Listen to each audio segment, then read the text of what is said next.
Good morning, all. This is working? All right, okay. Oh, that's much better, yeah. Good morning, all. My name is Som Naidu. I'm Pro VC Flexible Learning and Director of the Center for Flexible Learning.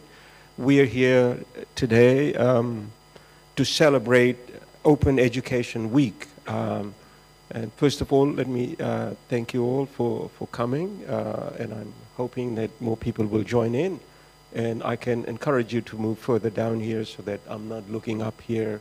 We're looking down here. We're a few people, so feel free to move down here. But just by way of introductory remarks, I'd like to put in context what this is all about. The Open Education Week is celebrated throughout the world with the sponsorship of the Open Education Consortium. And if you want to find out a little more about the Open Education Consortium, I'd suggest you look at this website, which is, there. No, here, I think that's it, Open Education Week. It says Open Education Week is here. You might notice, if you're perceptive enough at this time, the Open Education Week is actually March 5th to the 9th. However, because of issues with people not being around, including myself, we are celebrating Open Education Week this week, a week later. See, the Open Education Consortium, it says here, is a global network of educational institutions. So it's a voluntary thing, and basically its goal and mission is to promote and support and advance the idea of openness around the world. So it encourages people, organizations, institutions throughout the world to celebrate open education. I'll talk more about open education and what it means, and open learning, and concepts around open education a bit later. But basically, what we are doing today is to work with the Open Education Consortium to celebrate everything that we do in relation to openness. And in terms of its vision, it's basically trying to empower people and institutions and envision a world where everyone, everywhere, has access to high quality education. So essentially, that's what this is about.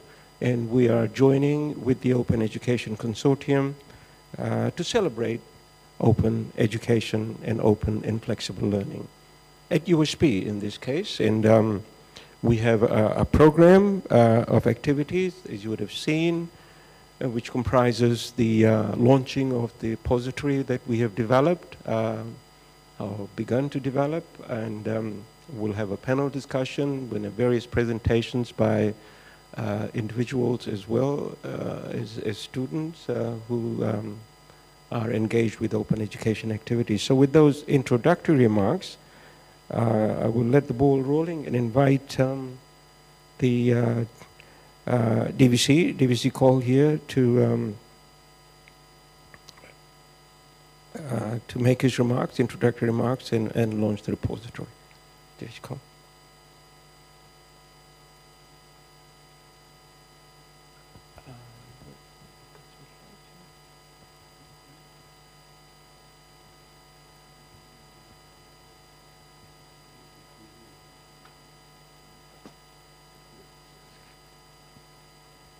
Thanks very much, Som, and compliments to you and your team for organising this week. It's part of a bigger picture effort at USP, which is related to sort of general movement in the space worldwide, as Som mentioned. This is not exactly restricted here; it's quite widespread. But it's also alluded to in the current strategic plan, and will be more detailed in the new strategic plan, which I'll talk a little bit about in a minute. When I first came here, then one of the things that struck me about the Pacific was, and this is not news to anyone in this room probably, was how low the participation rate is in higher education right across the region. Even Fiji, which is sort of in better shape than most, is somewhere around sort of 11 to 12%. It's hard to get exact figures on these things. Solomon Islands, when we put together the Solomon Islands academic plan, it's about 4%. compared with sort of figures in most Western countries. Our neighbours are typically in the range of sort of 40, 50, 60% type thing, and higher education generally not purely universities.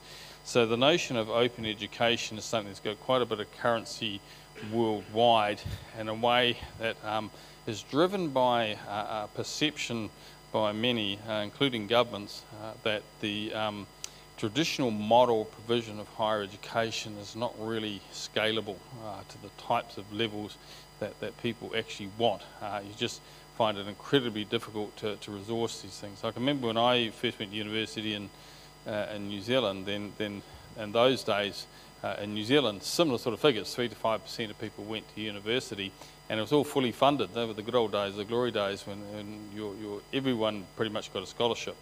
And then, so when they're looking at the massification of education in Western countries at that time, then they brought in the loan schemes. It was the only way they could see to fund it. So the notion was that somebody who gained a degree was going to be better off, and therefore it was reasonable that they should expect to pay at least some part of that rather than have it wholly funded by the government, and so on. And so that era is really about funding, whereas in the modern era, it sort of coincided with moves, and again, this is not news to anyone here, where we've moved into a much more digital space. And so we've moved away from the traditional model I had when I went to high school and to university, where even at university we were very driven by textbooks. Every science student had a big fat chemistry textbook and a big fat biology textbook and physics textbook. There were 1,000 pages of massive textbooks. That's what everyone did. You learned bits of the textbook, more or less.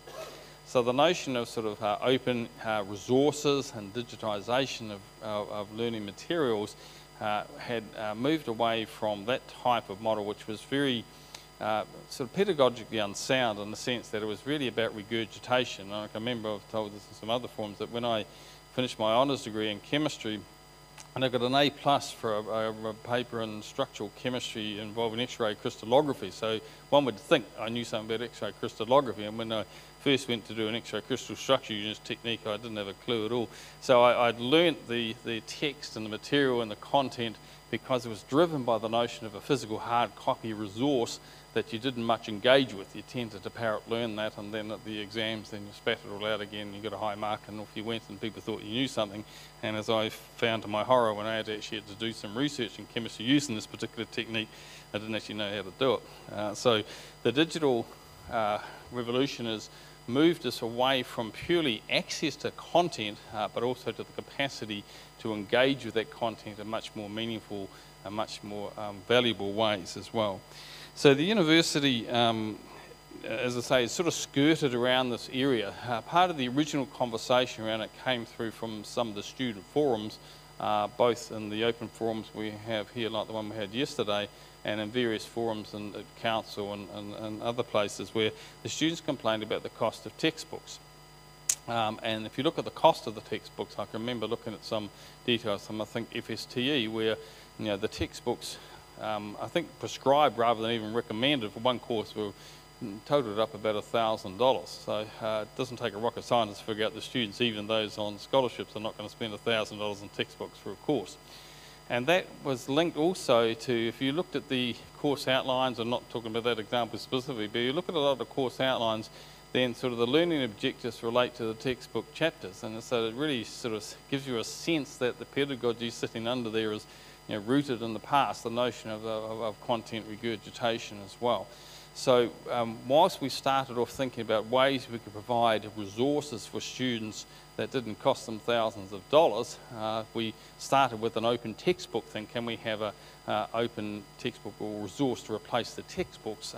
So while we started with that from a sort of cost point of view, then it broadened into a bigger picture discussion around the notion of the fact that we want to have greater use of the tools than purely a digital form of hard copy content as well.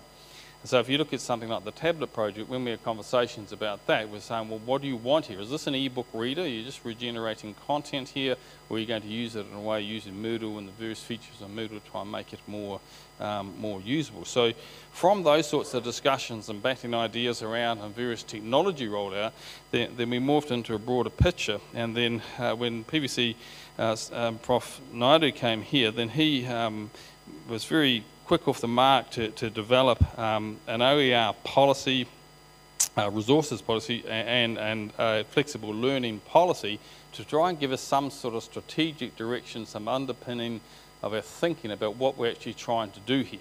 Because we could just fairly quickly roll out a bunch of resources, but how do that really fit into the bigger picture?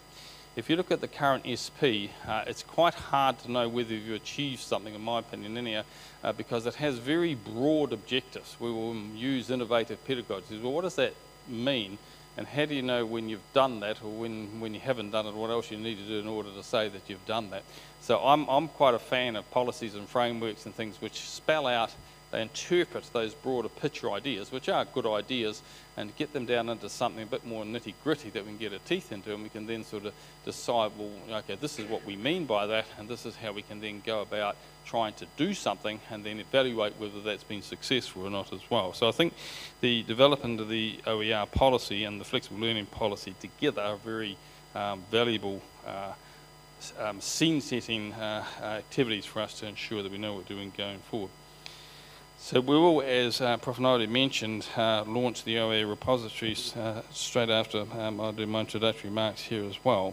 But what has happened in the interim moving forward from the OER policy and the flexible learning policy is, in addition to things like the launching of this week as well, is that we successfully managed to scrabble some money out of SMT to get these grants for OER course conversions.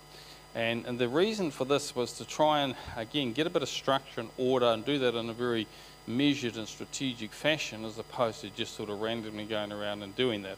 And when you try and get money at SMT, you've got to make a case that they find convincing that particularly links to the strategic plan. And having the policy and the framework behind this flexible learning policy, that helped us to make that case that it fitted in with what the broad objectives of it was. So in that process then, there was 25 projects done, and I particularly liked the model that CFL used here to try and get us into a position where when we developed these resources, they're developed working with experts from CFL and experts from the faculties, because what we found and what everyone would know is that if you leave it to students, then they're not going to buy the textbooks for $1,000. They're typically, even if they have textbooks, often because they're digitally oriented, they want to jump on Google or whatever and find stuff there, then they're doing that anyhow. So they're engaging in the use of OER themselves. It's just that no one is sort of at home to ensure that the materials they gather from that are suited for purpose, that they are of high quality, and that they will help them to learn. In fact, many times if they get the wrong stuff, they can inhibit their learning and set them backwards as well. So the notion of having this money, having the framework set up through the policies, and then having the projects which we then can see through to completion, it's a very, very positive mood and very, very good steer it's given to the university to move in the right direction on this as well.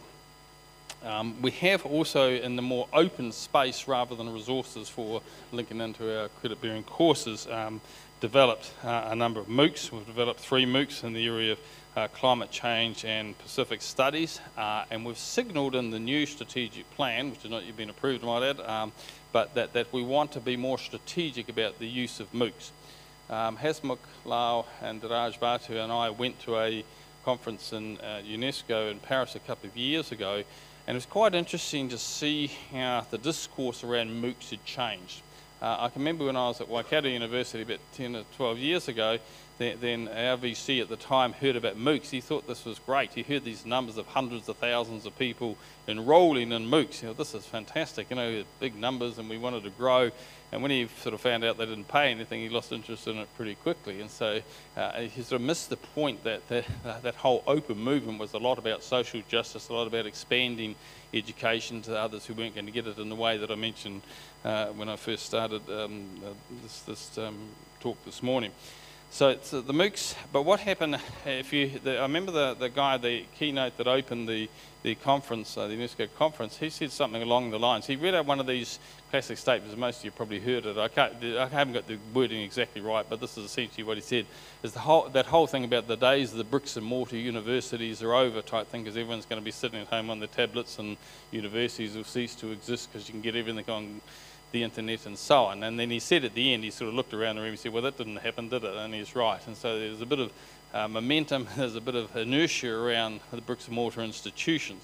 but nonetheless most bricks and mortar institutions have moved more into the digital space, and a lot of them are into MOOCs. But what came out of that conference, one of my learnings in that conference was about how people had shifted away from the notion of seeing MOOCs as some sort of threat that would put us all out of business, was that how we might then actually use MOOCs in a way that is helpful to society and the open notion of it, and at the same time how we could use it, you know, to help us, and in a sense that, and that's what's signalled in the new SP, which if it's approved will drive a future direction. So part of the thinking there is to allow USP to provide free resources and education to people about areas in which it believes it has a contribution to make to the broader Pacific society, and then climate change and Pacific studies are classic examples of that.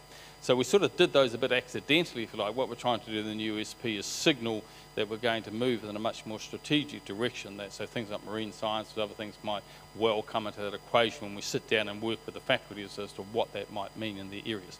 And what they said at the UNESCO conference was that, you know, there's a combination of largesse and social responsibility here. At the same time, you raise your profile or raise your reputation, and you allow second chance learners at no cost or risk to themselves to engage in education and think, gee, okay, well, this might work for me.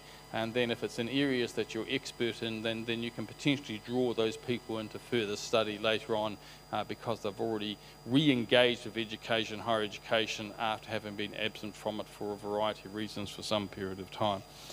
And that sort of brings me sort of towards the end to sort of link it to our Learning and Teaching Forum last year. Where the next sort of phase of this is the Open Education OER University that Wayne McIntosh talked about as well, of which USP is a member university as well. So the next phase of this is going to move more into the space of how do we then credential some of those qualifications. If people do MOOCs, if they do other learning, then how do we capture that in a way that doesn't sort of put us out of business, but at the same time allows people who have gained knowledge and skills through open resources and OERU to then gain credit for that and then engage in higher education, preferably with us. And so Wayne painted a very nice picture of how to do that, and there'll be an email going out on Tukutuku probably today or tomorrow, which is talking about some of the courses that the OERU is offering that are able to be credited as well. So that's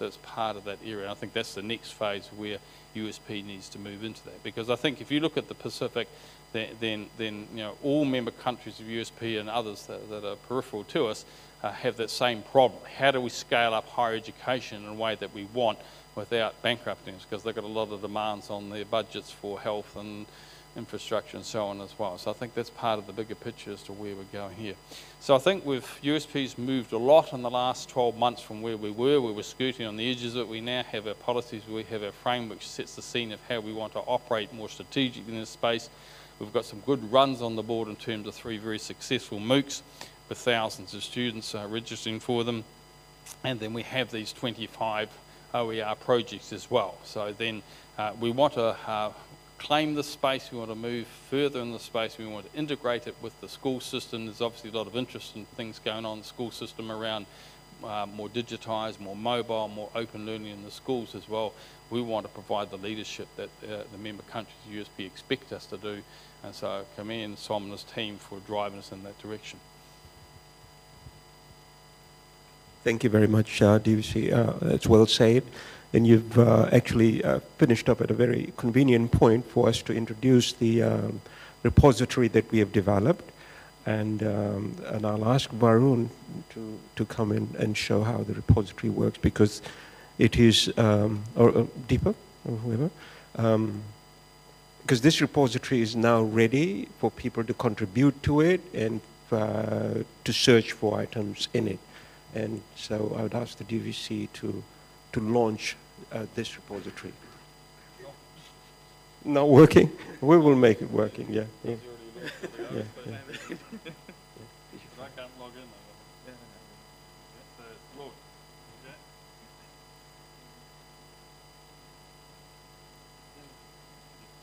Log in.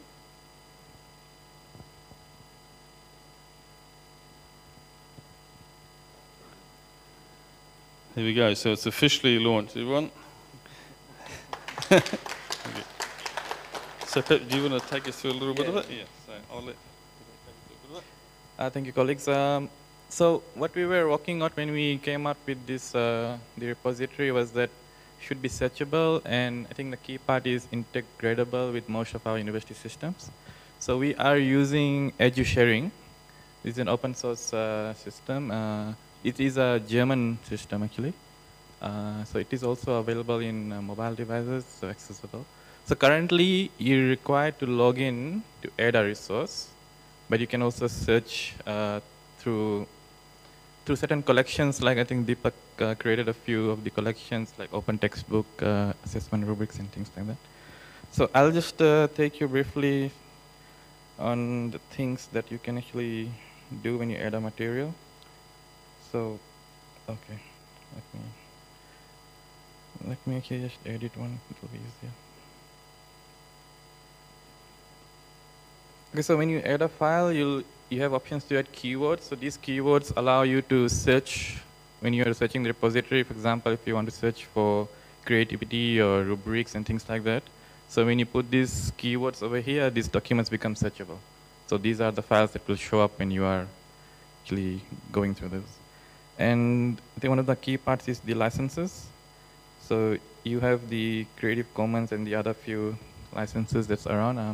I'm not an expert in this, but I think Deepak and the PVC probably can guide you more through those things.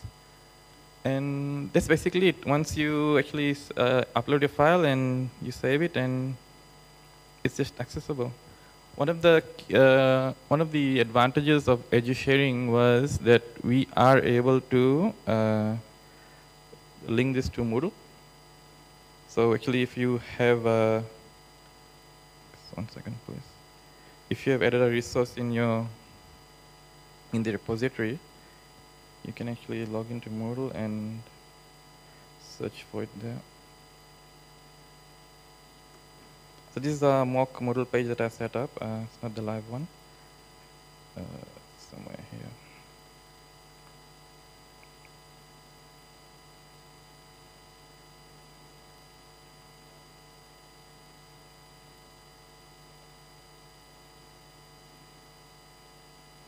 So yes, all I have to do is click on the sharing link, and I can look for files.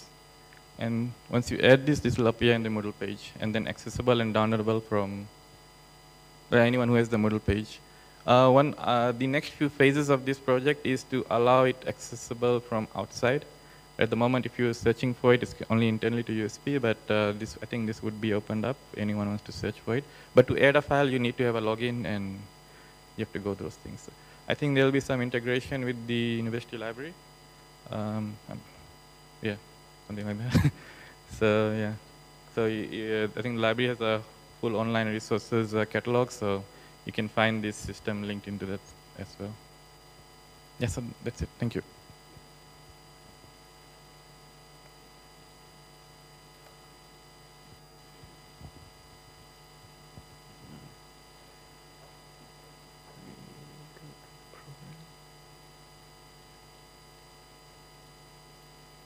Where's the program? The program.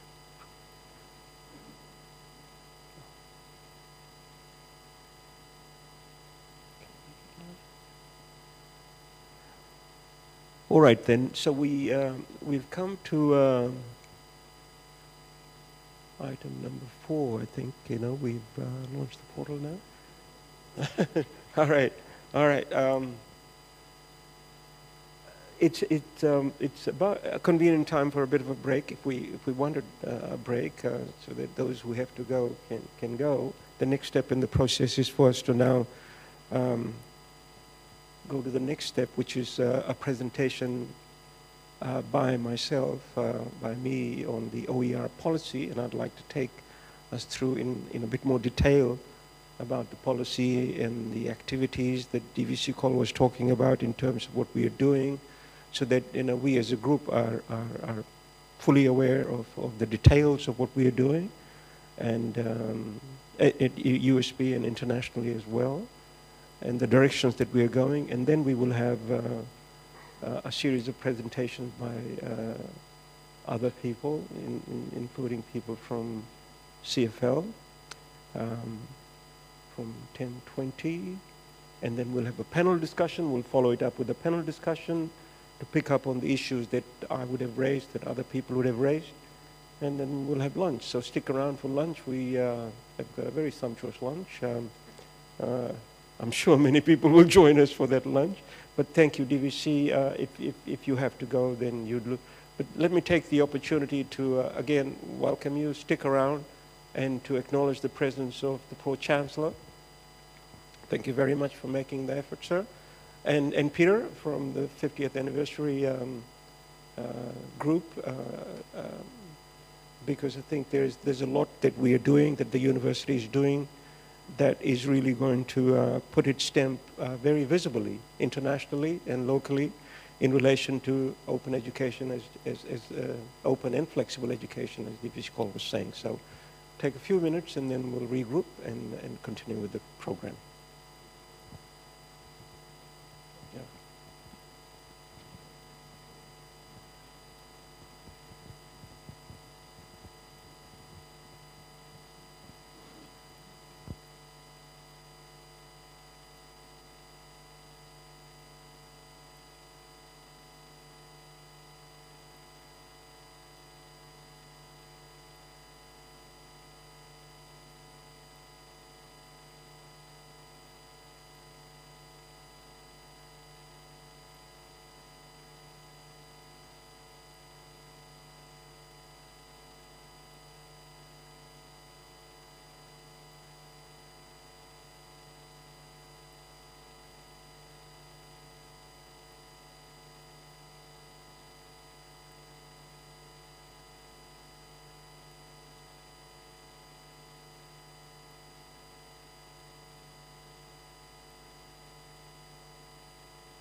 Okay, I think, you know, let's get going. I think everybody is fresh, and I don't want people to disappear, obviously.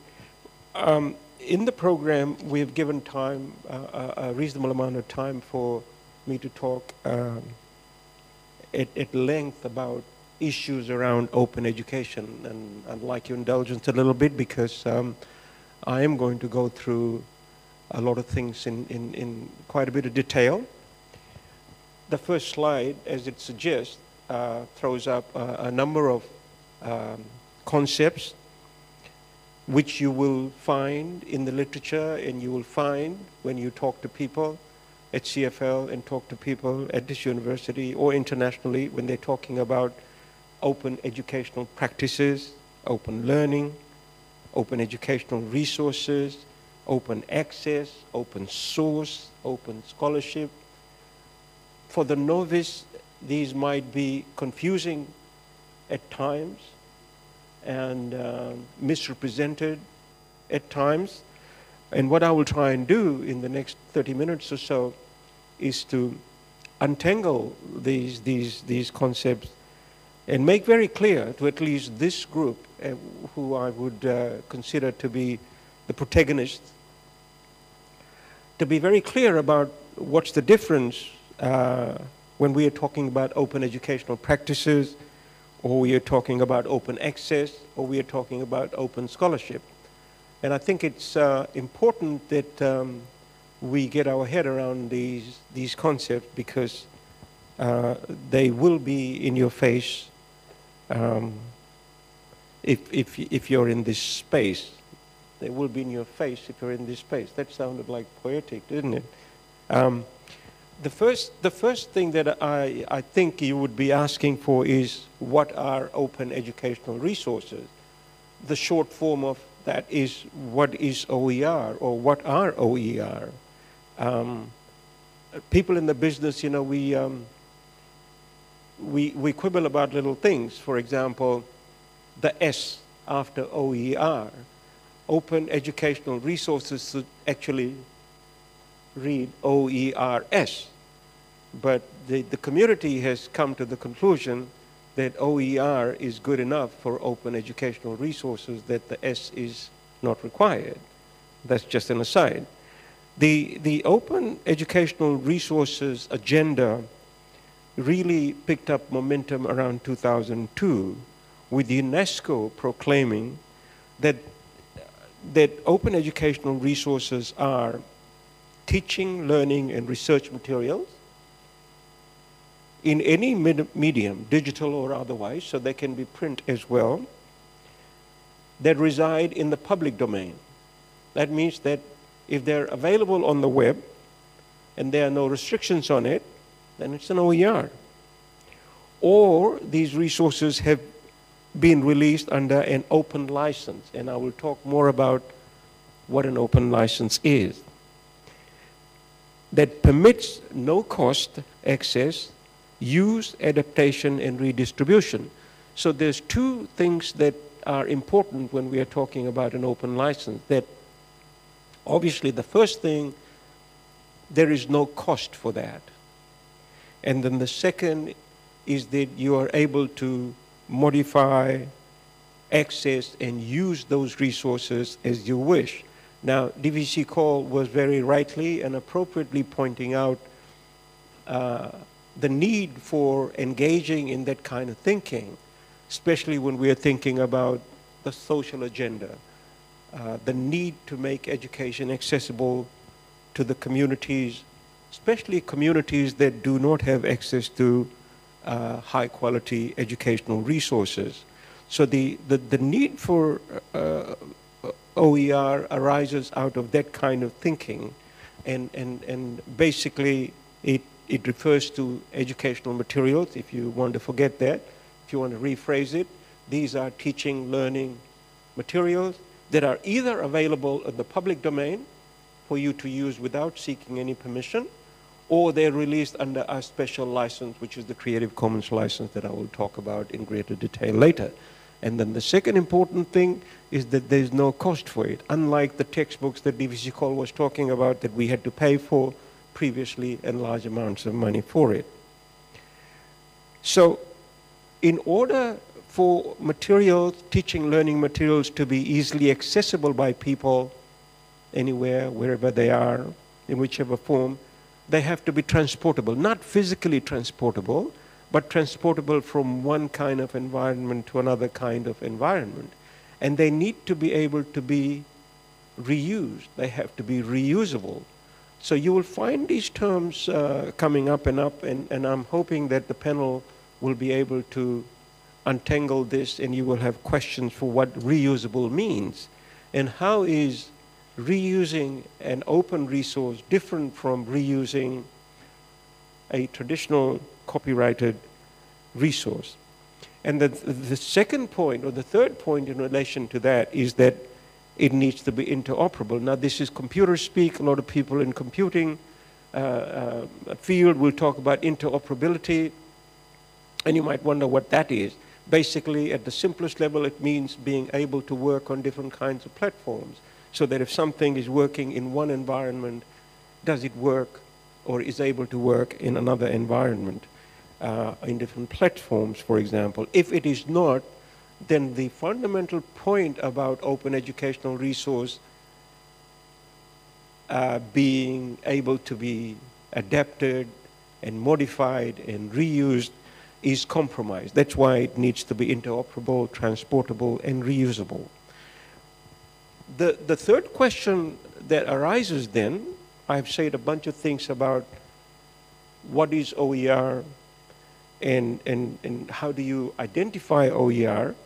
Then the question, a critical question, is why OER? Why do we bother? And And DVC Cole was very right in pointing out a bunch of things in relation to why we should engage with OER and why should we move on this path. So it's a very important question, because everything that we are doing this morning and everything we are doing at this university ever since I got here and even before I got here, you have to ask the question, why are we engaged in this business? What is wrong with the existing model, or what is not quite right with the existing model that the open education movement or the use of OER is addressing? And I've thought a lot about this, not just me, other people have done so too. And there are three principles in relation to that I think that I would want to spend a bit of time on. The first reason has to do with this idea of open access. And the idea of open access is about inclusive and equal access to educational opportunities. And no place is better aligned to address that need than the University of the South Pacific. The University of the South Pacific, as all of you will be aware, began with that premise, began with an understanding that that the university should be set up in such a way so as to be able to reach the remotest of the people in the region that it is designed or set up to serve.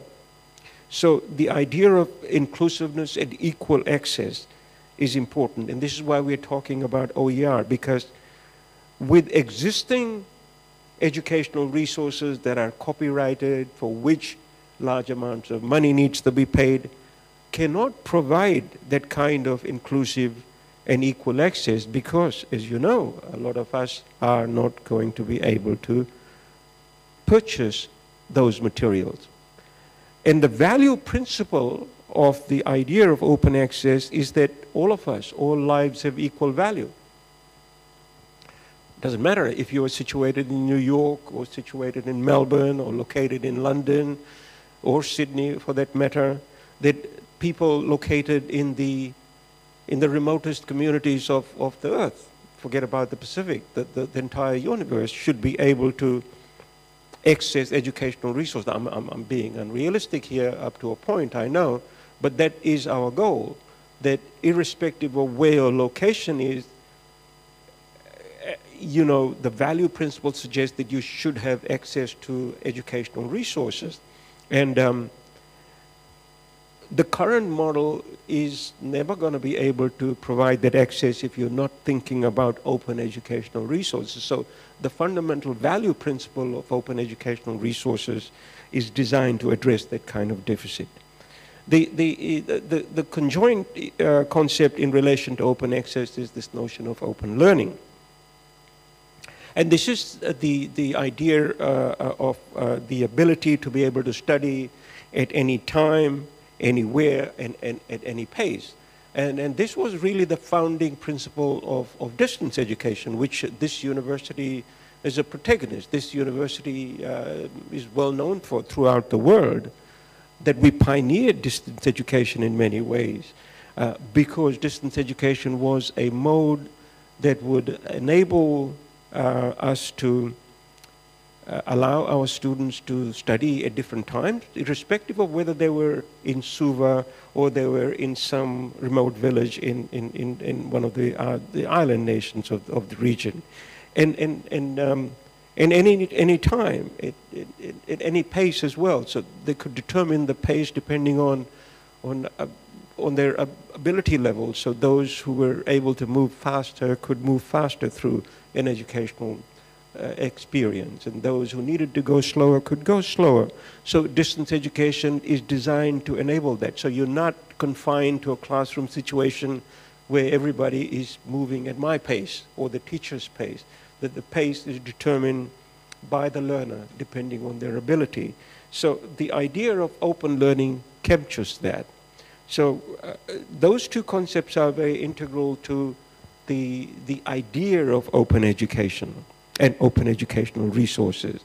The third concept is a bit more complex, and it has to do with the idea of open scholarship. Open scholarship is interesting because this has to do with the practice that we engage in. And it is about releasing educational resources using an open license that I was referring to that permits no cost access. So you are in fact suggesting that educational resources, in particular educational resources that have been funded by public funds. So a simple example could be that you look at the piles of educational material, the mountains of educational material, course materials that the University of the South Pacific has produced over 50 years. Ever since I was a course developer here in the 1980s, we used to develop course books practically for almost all courses. And we have a mountain of material that we have developed ourselves. Now, one could argue that those materials were developed by funding and resources that were made available by the governments of the region, of this region. And the notion of open scholarship suggests that that material should then be freely available for use to the communities and the peoples of the Pacific without any further cost associated with it, because they've been funded by the peoples of the Pacific through their governments. And so this is the idea of open scholarship, that educational materials, be it a journal article or a course book or a textbook that has already been supported by public fund, should be made available for the use of the communities that supported it in the first place. So that's the idea of open scholarship. Traditionally, though, you know, we in the academia have tend to keep things under wraps. That, you know, even though we are paid a salary to develop a textbook or a course book, we tend, once it's developed, we tend to market it and sell it for at times, you know, quite a huge amount. And that kind of a model will not be able to achieve the kind of equity and access that we are talking about. So the idea of open scholarship is to open up educational resources, to allow people to use educational resources for public good, for social justice, for public benefit. And the value principle is that education is a basic need. And economists will argue that, you know, if you have an educated group of people in a community, then the community is prosperous on the whole. So unless you make education accessible, open, and free, then you're not going to have a productive society or a healthy society. So I'm kind of suggesting and taking my time to go over these concepts, and I hope that we will have a conversation about this a bit later, is that everything we say about licensing and all of that is really not that meaningful unless you really understand why we are talking about open educational resources, why we are talking about open educational practices. So open educational resource is just a resource that is open.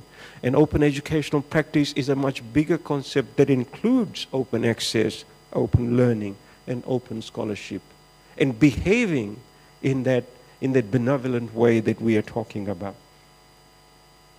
And the other related concepts to open educational resources and open education is about open source, for example, I was saying. So when we're developing computer programs, for example, are we making the source codes available to the people that we are serving so that people can modify that the program in order to be able to make the most of the opportunity? Journals. I'm editor of a journal, and one of the things that is happening in the journal publishing business is that journals are now suggesting to authors that alongside publishing your article, that they would actually encourage you to publish the raw data. Now, this was never heard of before. How the journals are going to cope with that is going to impact the business of publishing, so that when the raw data is published, then the readers have access to actually the data that produced the article, so that they can modify the data, add to the data, change the data, reuse it for various purposes. Now, this is an ethical question. You might wonder, is it feasible, you might wonder. And these are the kinds of conversations that are taking place in academia at the moment. And the purpose of meetings like this is to engage with that discussion, because this is the discussion that is taking place, and this is what people are grappling with. So I'm going to move on, because there's a lot more to talk about, but I'm sure that you will come to that further down the line. But having said all of that, I want to caution that we don't want to talk about binaries here. We're not talking. I don't want to give the impression. I don't want to leave with the impression that, you know, open educational resources are good, and the copyrighted, closed educational resources are not good. That kind of binary divide is not very helpful. So we're not talking about that, and I'm not the only person who's saying that. And the other caveat is that not everything can be open or should be open. Nobody's saying that, well, I'm certainly not saying that everything that we produce should be publicly accessible and made available to everyone. But if we did not open up educational resources, if we did not engage in open learning and flexible learning, if we did not, as academics, engage in open scholarship, then we cannot achieve that greater participation that DVC Cole was referring to, that idea of social justice, that, you know, what are we here for? Is this educational organization here to make money, or is it here to serve the communities that it was meant to serve? I mean, these are bigger questions that are beyond my pay scale. I'm sure the Pro-Chancellor might have a comment to make about that at some point. So in relation to that, and again, I'm reiterating the points or underscoring the points that DVC Cole was talking about. We, since I came here, got onto board and quickly started developing an OER policy. There never was an OER policy, even though this university has been in the business of developing open and flexible learning for a very long time. So with the help of the Commonwealth of Learning, we benchmarked our activities and developed an open educational resources policy. And that's what I'm going to spend a lot of time on, because it's one thing, as we heard, to put those policies on the policy library, but educating people and informing people and taking people with you about what these policies mean is another. So obviously you can find the policy that USB has developed in the policy library, but I've taken out chunks of it, and I'm going to go through it a bit carefully. I hope you can read that. I've highlighted the key points there. I don't know whether you can see that in color. I can see that on my screen. Basically, the objectives of this policy are to offer inclusive opportunities. So that's the, and I've said many of those things already, so I'm not going to belabor the point.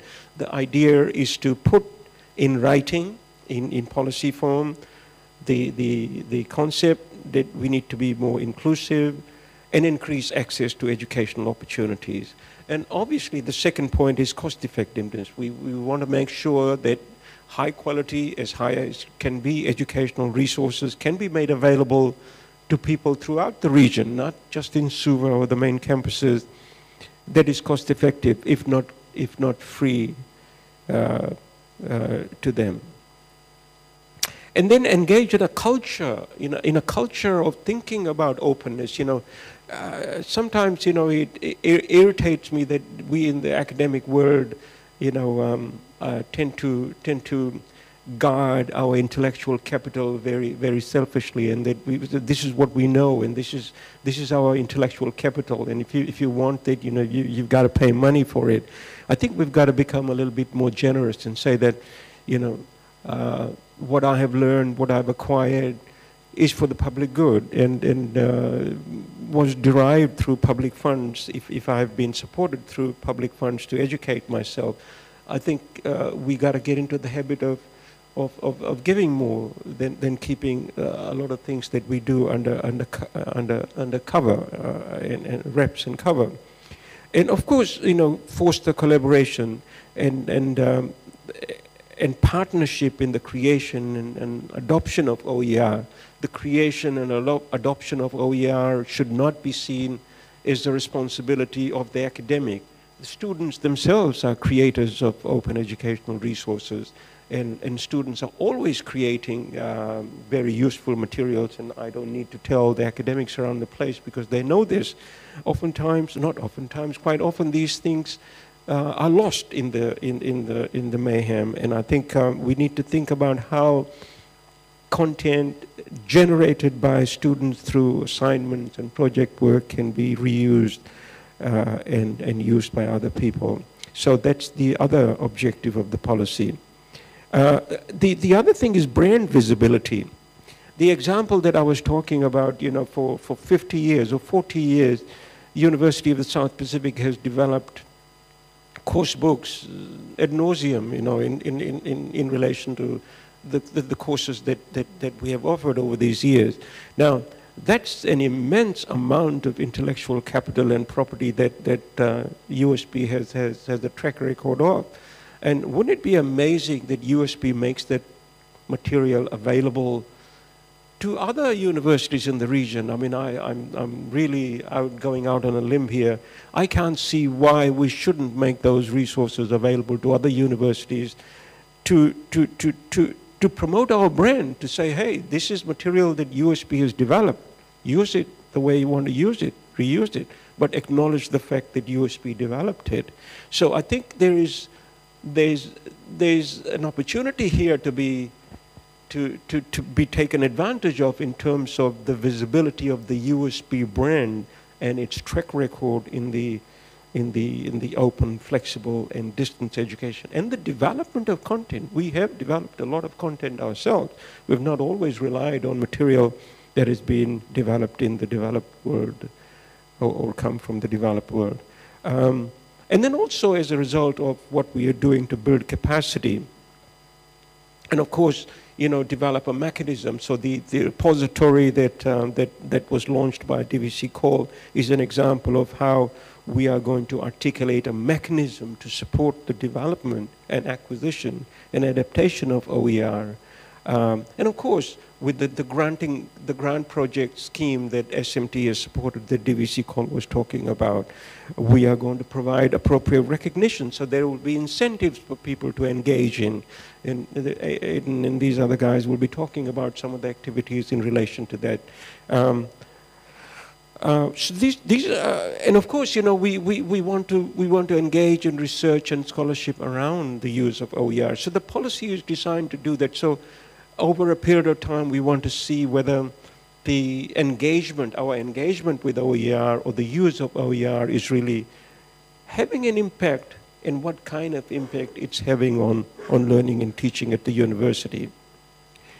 So the policy provisions are basically saying, and this is very important, and I don't think that, well, I'm pretty sure that as of now, this policy has just been around for a couple of months on the policy library. People need to understand that the policy says all educational resources that are freely available, as educational resources that are freely available, OER are to be preferred in the design and development of teaching. So anytime any course coordinator, any teacher steps up, or any lecturer steps up to teach a course or design a course, it is now policy at this university that you should first consider the use of OER. When you can't find OER, then you are going to be looking at other kinds of resources. Now, this is a very important point. And I'm hoping that those associate deans, learning and teaching, or partners who are here will take that into account. And you know, I need to be saying this more often, because I doubt that, you know, that point is going to is very well understood at the moment, but we need to keep talking about that and shouting out about the need for people to think about the use of OER first. And it says here, in recognition of the potentials of OER to widen access, all those things that I was talking about, the production and use of OER will be a matter of priority at this university. So that's in the policy now. And it is imperative for us to engage with that, to think about it, and to see how we are going to do that. Now, then it talks about copyright and licensing. Now, this is the tricky point, and there are some subtle points here, and I'll go through a number of them, probably not all of them. Don't forget that the university still retains the intellectual property rights. Now, there's a subtle difference between ownership here and allowing people to use the educational resources. So even though I've said so many times that the materials that have been developed by USP staff should be made available to people in the region and to partners, even competitors, the ownership is still yours, you know, and you will make that very clear that the original material was developed by the university and the staff of the university, and that nothing has changed in relation to that, and the kind of licenses that you will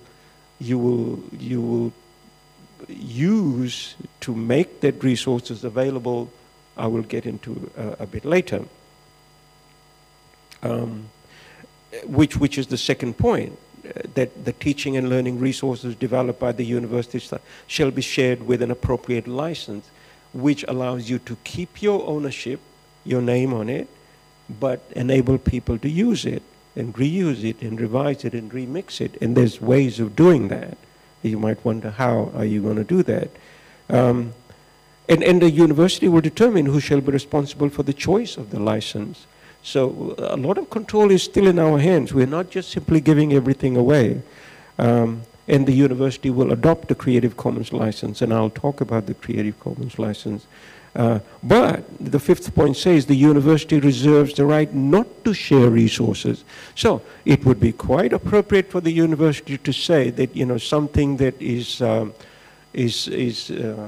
able to earn the university a significant amount of brand visibility, name, and money, the university will choose not to release that in the public domain. So that caveat is there, that security is there, that I'm not saying, and no one's saying, and the policy is not saying that everything we produce should be put in the public domain. Certainly not, and I want to make that very clear.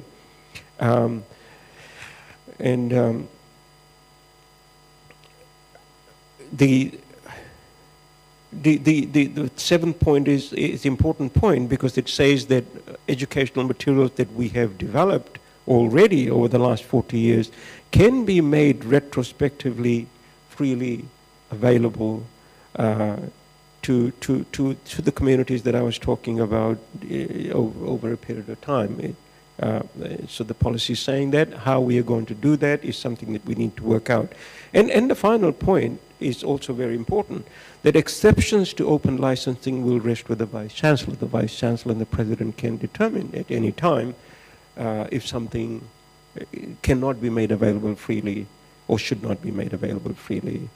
Things, for example, that we have got patent for, or we have an opportunity to make money out of, we need not release in the public domain. So technology and support in relation to that. Remember, I was talking about educational resources being in any kind of a form, both digital and not digital. So the university will set up a mechanism, which is what CFL and the library is doing. Not one, but several ways of creating and depositing and distributing OER. An open repository will be set up, which we have just started, and the library always has been on this path, and they have their own search engines and own databases, which I'm sure the librarian will talk about today as well. And the important point in relation to this, all OER developed by the university or at the university shall be available in accessible and reusable format. Now this is a very subtle point again, that you can write something and you can develop something, but how much attention have you given to ensure that what you have developed and written can be reused by people? Take the example of the journal article that I was talking about. If you publish a journal article, how accessible are you making the journal article to your readers in order for them to engage with the data that you collected, to manipulate the data that you collected, to refashion the data that you collected, as opposed to just consuming the article. See, this is the fundamental difference between OER and an article that is not OER, is that it allows an open licensed and open access journal article will allow the reader to engage with the data that is reported in the article, as opposed to just reading it and consuming it and understanding it. And that point is a very subtle point, because it goes at the heart of what is different about OER, apart from it being just cost-free. And CFL is going to take the lead alongside the library to champion the cause of OER and access to staff and staff's ability to able to contribute to OER. A professional development is a part of that. Capacity building, and we will engage in, and this forum is an example of that, and there'll be many more like this. But this is obviously, as I was saying with my introductory remarks, is in line with the Open Education Consortium is doing, but there's nothing stopping us from having many more conversations like this. And I, in particular with my colleagues in CFL, would want to have this kind of conversation with the faculties on a regular and routine basis, which is what we are going to do. And of course, rewarding people. I think that's the second point. I've said that before. Staff engaged in the creation and adoption of OER shall be recognized by the university. A student should be encouraged to use OER and produce OER, like I was saying. And of course, we will be engaging in research in the production, use, and contextualization of OER. One of the questions, or one of the many questions that people are asking about OER around the place is, so how does it impact learning? Does it impact learning in any different ways? Is it cheaper? And how can you actually find out if an OER is cheaper than a regular textbook? Now, these are difficult questions to answer, but we need to answer these questions, and we are setting up mechanisms in order to be able to answer those questions. So the critical issues are here. How am I doing for time? 8 more minutes. Oh, I think I need more time. But there are some critical issues, so I'll go over these quickly. You know, and I hope that these will be brought up in the Matthew. You were talking about being too stressed overnight. So I'm going to give you something to get your teeth into. What are the ethical issues here? The academics and developers of open educational resources, how do they view academic work? Everything that I was saying about sharing educational resources, intellectual property, how do you reconcile all of that? One might argue that, you go and see a medical doctor for 15 minutes, and for their knowledge that they have, they'll charge you $80 or whatever, or $50 or whatever, and that's the price you pay for visiting a consultant doctor. Now, if a student comes to see you, do you see the educational transaction in the same way, or do you see the educational transaction in a different way? And how commercial publishers have been thinking about the examples that I was talking about, how journal publishers are thinking about enabling the publishing of data alongside your paper. How do you think commercial publishers who are set up to make money out of journal publishing will think about that, and sharing of resources across different repositories? So these are some of the ethical questions that we are we're grappling with, and I think we can have a bit of a conversation about that.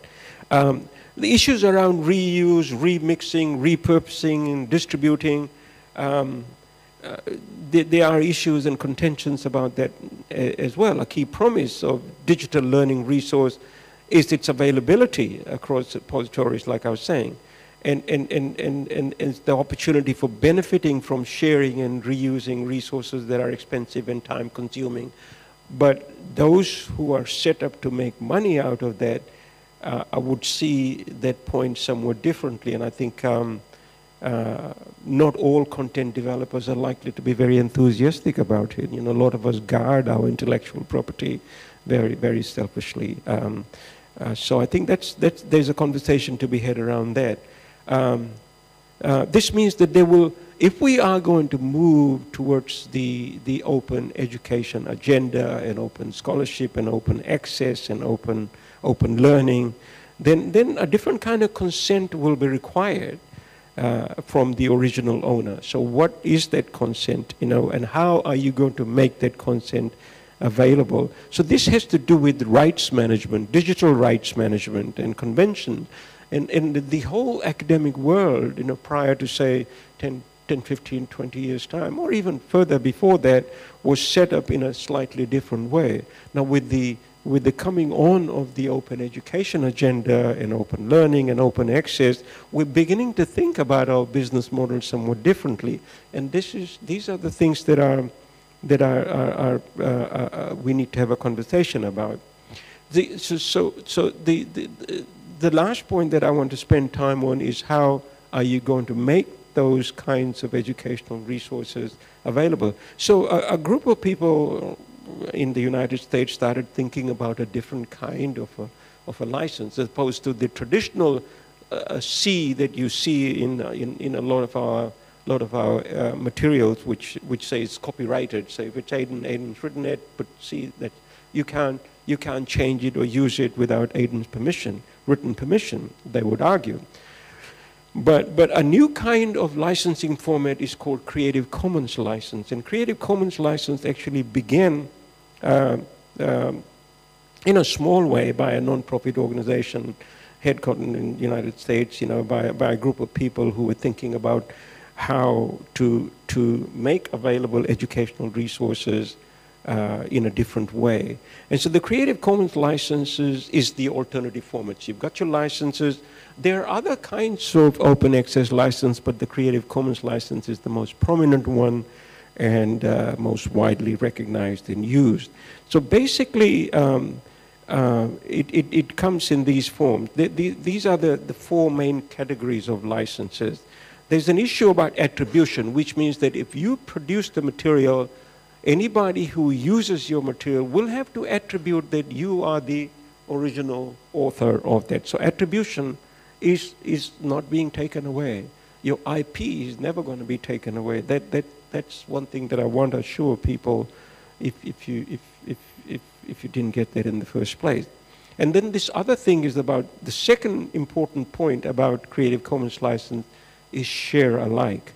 That, you know, if I'm sharing my resources with you for you to be able to use it and reuse it and modify it, then if you engage in that process, you need to do the same. That's share alike. I'm sharing it with you, therefore you need to share it in the same way. All right, but there's a tricky thing. So when I send something to you, it was in one form, now you modified it, it becomes another form. So there's an issue about what are you sharing and whose IP does that second iteration hold. So there are some issues around that we are negotiating. And then this issue about commercial and non-commercial. Can you make money out of the material that I develop if I'm going to share it freely with you? Can you take it away and then make money out of it? So I can define that. And of course, non-derivative. I can allow you to change it or not to change it. So those are the attributes of the Creative Commons licenses, and there are six licenses. So instead of just putting one C, I can put these 6 kinds of licenses in the material. So one can be CC BY, which is the most open form. And it says that everything that I produced or anything that I produced that you can use whichever way you like, as long as you attribute it to me, which is the attribution BY. Share alike, that means if I share it openly with you, you share it in the same way. ND means like, okay, no derivative, that you cannot change it, but you can share it, right? And C means you cannot make any, and you cannot derive any commercial value, and so on and so on. So there are variations of this. So as an author, you can decide how your material will be shared.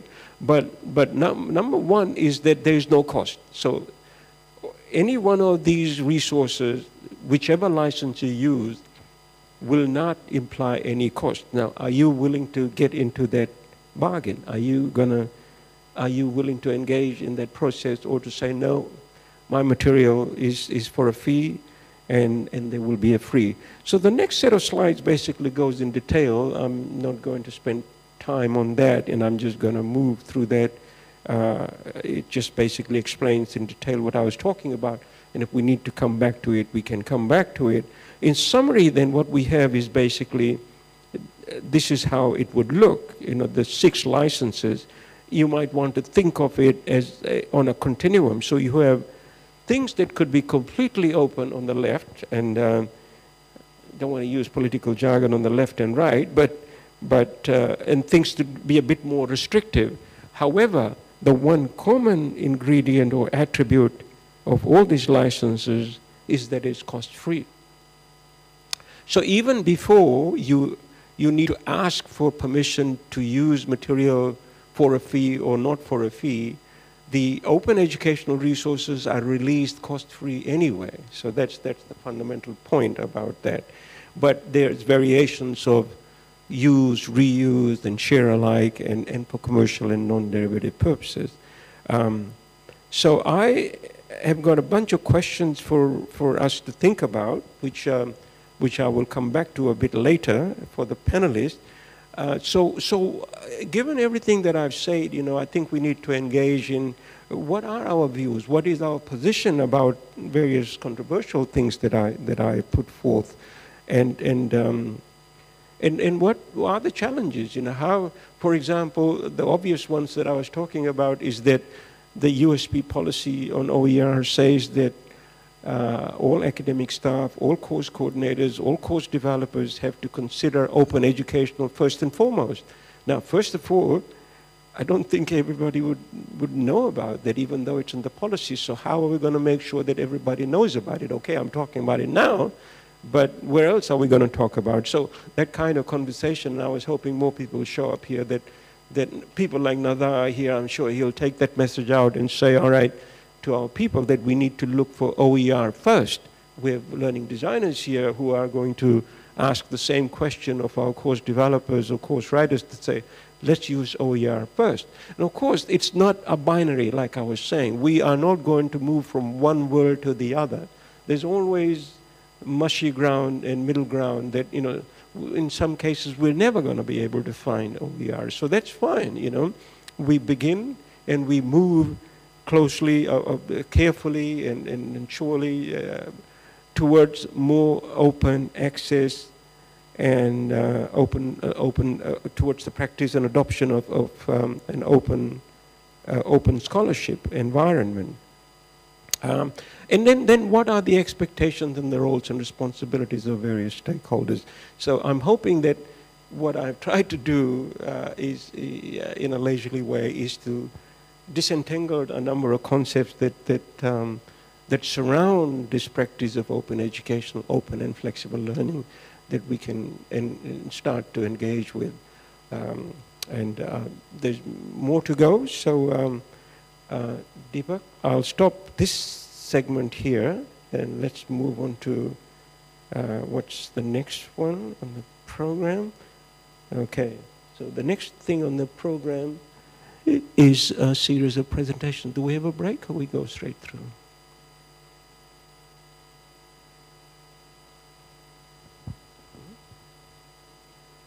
we break for 5 minutes, but, and then we have a number of presentations by an exciting lineup of presenters.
Okay. Okay. Hello? Yeah. All right. Shall we get started? Shall we get started?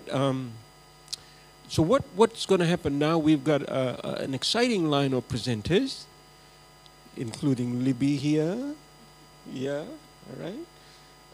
And we are going to start off with Deepak first. He's going to give a short presentation followed up by the others, and then we'll have a panel discussion after that. So feel free to come down here and be a bit more personal rather than sitting up there. Why do you want to sit there far up? My neck is sore. Come on, come down, come down, come down.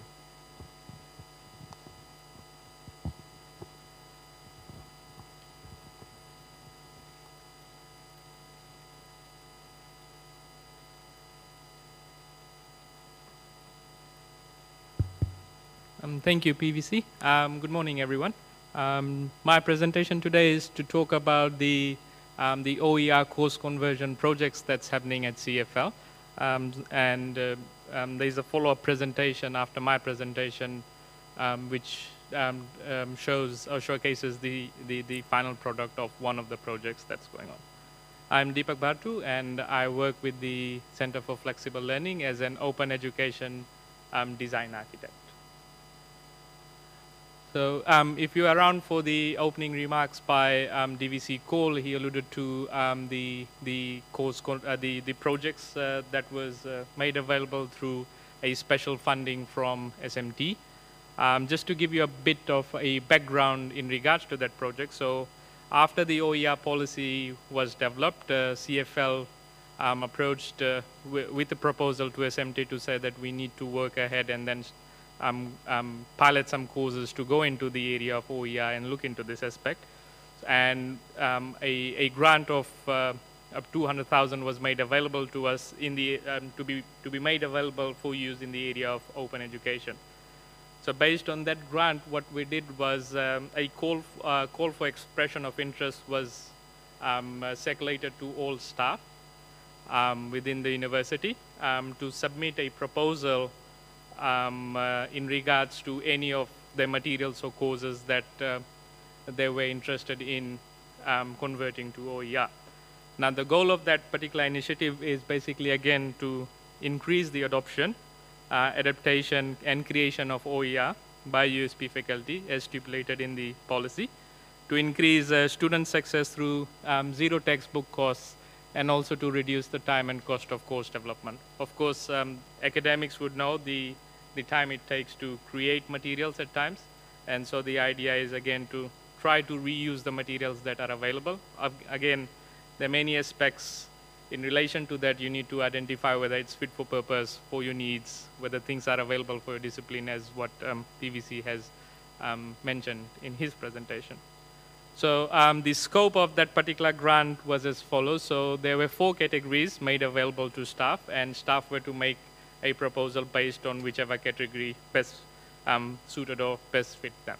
So there was a grant of up to $3,500 made available to revise existing courses to integrate OER or free library materials. So these are existing courses within the university, and if faculties were not using open materials in their courses, they had the initiative of they had the opportunity to go ahead with the initiative and include OER. So again, the money allocated was a reward for taking out time and moving towards that.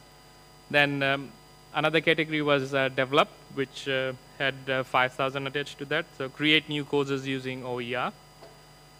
$7,000 was allocated to author, which is basically publish a new OER textbook from existing OER, or basically creating your own from scratch in order to replace the prescribed textbooks in a particular course. And then the last category was any other category, or basically that did not fit in the first 3. Then it was made available through special projects, and so that was vetted as depending whether it was relevant or not. So in terms of applications, we received about 30 to 35 applications, and then a committee sat down to vet the applications. From there on, 25 projects were selected, and then the grant was made available to these 25 projects. Now, these ranged from a wide variety of disciplines, so not just in one area of study. So we have courses involving mathematics, chemistry, engineering, and so forth. So the status of the project as yet is, so in category 1, we have 11 projects. In category 2, we've got 2 projects. For the third category, authoring a textbook, we've got 10 projects going on. And of that, 1 has completed, which again will be showcased in the next presentation. And then we've got 2 special projects going on as well. The projects, most of the projects are expected to be completed by May 2018 or even earlier. So the idea is that the courses or the materials are made available before a course is offered next. So most of the courses are in offer for semester 2, 2018. So we hope that by then the materials are ready for use for students. Now, again, going back to the policy, it's not just about getting projects up and running, getting it done and forgetting about it. We've got a research element associated with this project to talk about, to look at certain issues. And I guess the panel will trust the panel to talk about more of these and see or come up with better ways in trying to get some answers to these questions. So questions like, what are the reduction in cost to students in the adoption and use of OER in the courses? That is what we are putting forward. There may be cost reduction, there may not be cost reductions, and so forth, and so on. So these are questions, not necessarily easy to answer, but we based on the projects and the outcomes, we'll try to forge ahead and collect data to say whether we've been successful or we are somewhat successful in our vision to trying to minimize ultimately the cost to students in accessing resources and so forth. So that's pretty much it for me in regards to the projects that are going on. We, again, like I said, most of the projects are in progress at the moment. If you need or if you want to access more information about these projects, feel free to contact me and I should be able to provide you with information about these projects. Thank you.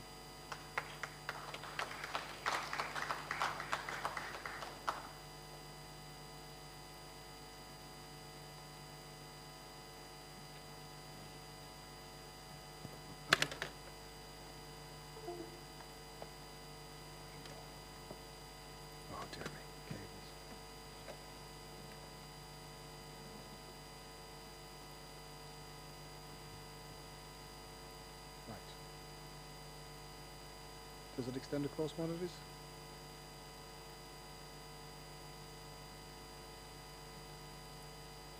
No.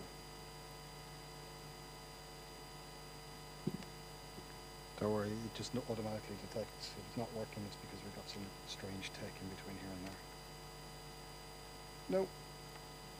Ain't gonna work. Fun. Yes. No, it's all right, just leave it, it's fine. We'll figure it out. Okay, so yeah, yeah. So Deepak asked me, hi, I'm Aidan. Deepak asked me a couple of weeks ago to come and talk about my experience with Open Educational Access. And I suppose, I think I probably interpreted them slightly too broadly. So I might not just be showcasing exactly what I've got today, but actually it suits because things just aren't working and I can't show you my slides. It's interesting, yeah. And I think one of the reasons I can't show you my slides is because of one of the principles behind open access. We're not a very interoperable campus in a lot of cases. So, hey, such is life. Okay, so I'm going to use my slides as a bit of a prompt for myself. And what I wanted to do was first kind of tell you maybe just a little bit about myself. And it's, oh, sorry, yeah. I could just project my voice. I'm not used to standing in one place. It's really strange for me. Yeah, so what's my background? I spent 15 years at the University of Brighton in the UK. Some of that was doing a PhD, 15 years of it was teaching. So my PhD is in diagrams and logic, and how we reason about diagrams and how we can use diagrams to reason in many contexts, including education, which is one of the reasons that I'm interested in OER stuff. So I've been a researcher in visual languages and visual reasoning, but I'm a kind of a software practitioner. I've worked with a lot of small to medium-sized enterprises around the county of East Sussex in the UK. I'm not originally from there, as you probably can tell from my accent. But these small to medium-sized enterprises, it's about going into them, talking about what our students can do for them, talking about what skills they need from our students, and delivering it in slightly innovative ways. So I've actually shipped a lot of software. So I'm used to software. I'm used to writing software, and I've been involved with this kind of free software, open source thing since I could start writing code. But I would date the founding of kind of the open culture movement back to when Richard Stallman originally wrote the GNU Manifesto back in 1984. But that's a pedantic academic point we can argue about later. What I really wanted to talk about was two bits of work that I did mostly in the UK, which were regional development things. I worked with the British Computer Society for a while, and one of the things that we wanted to do with the BCS was to create this new computer science subject in primary and secondary schools. So how do you bring on stream a new subject, and how do you put it into every level of schooling within a country that has, well, a population of, what is it, 48 million or something in England, which is the domain of the BCS, or 62 million if you include the entire of the UK. And really, there's only one way to do that, and that is to develop a lot of resources that are openly licensed so that people can go around and implement them in differing ways, because things will differ based on the experience of the teachers and based on what's required locally. But I also I did something much more local in the town that I lived in Eastbourne in the UK. Oh, flashcards. Must remember my flashcards. The ones that actually have writing on them. Yes. So yeah, we established Tech Resort, which was, it's a makerspace. So we got a small grant. It was £120,000 sterling. So by comparison, it costs me at the University of Brighton about £110 sterling to hire a postdoc for 1 year. So comparatively, it's a small grant. Rented some space, bought in a bunch of 3D printers, brought in a lot of boys and girls from an underserved community. And what we managed to do was give them a lot of hands-on computer science, making electronics, just experience. A different kind of experience than what they're used to. We're letting them fail, which is brilliant, in an environment where they don't get a slap on the wrist or they don't get an F grade for failing. We're letting them try new things that they've never tried before and, you know, find out what they like. There might be things that they're not good at. So yeah, it went into underserved communities.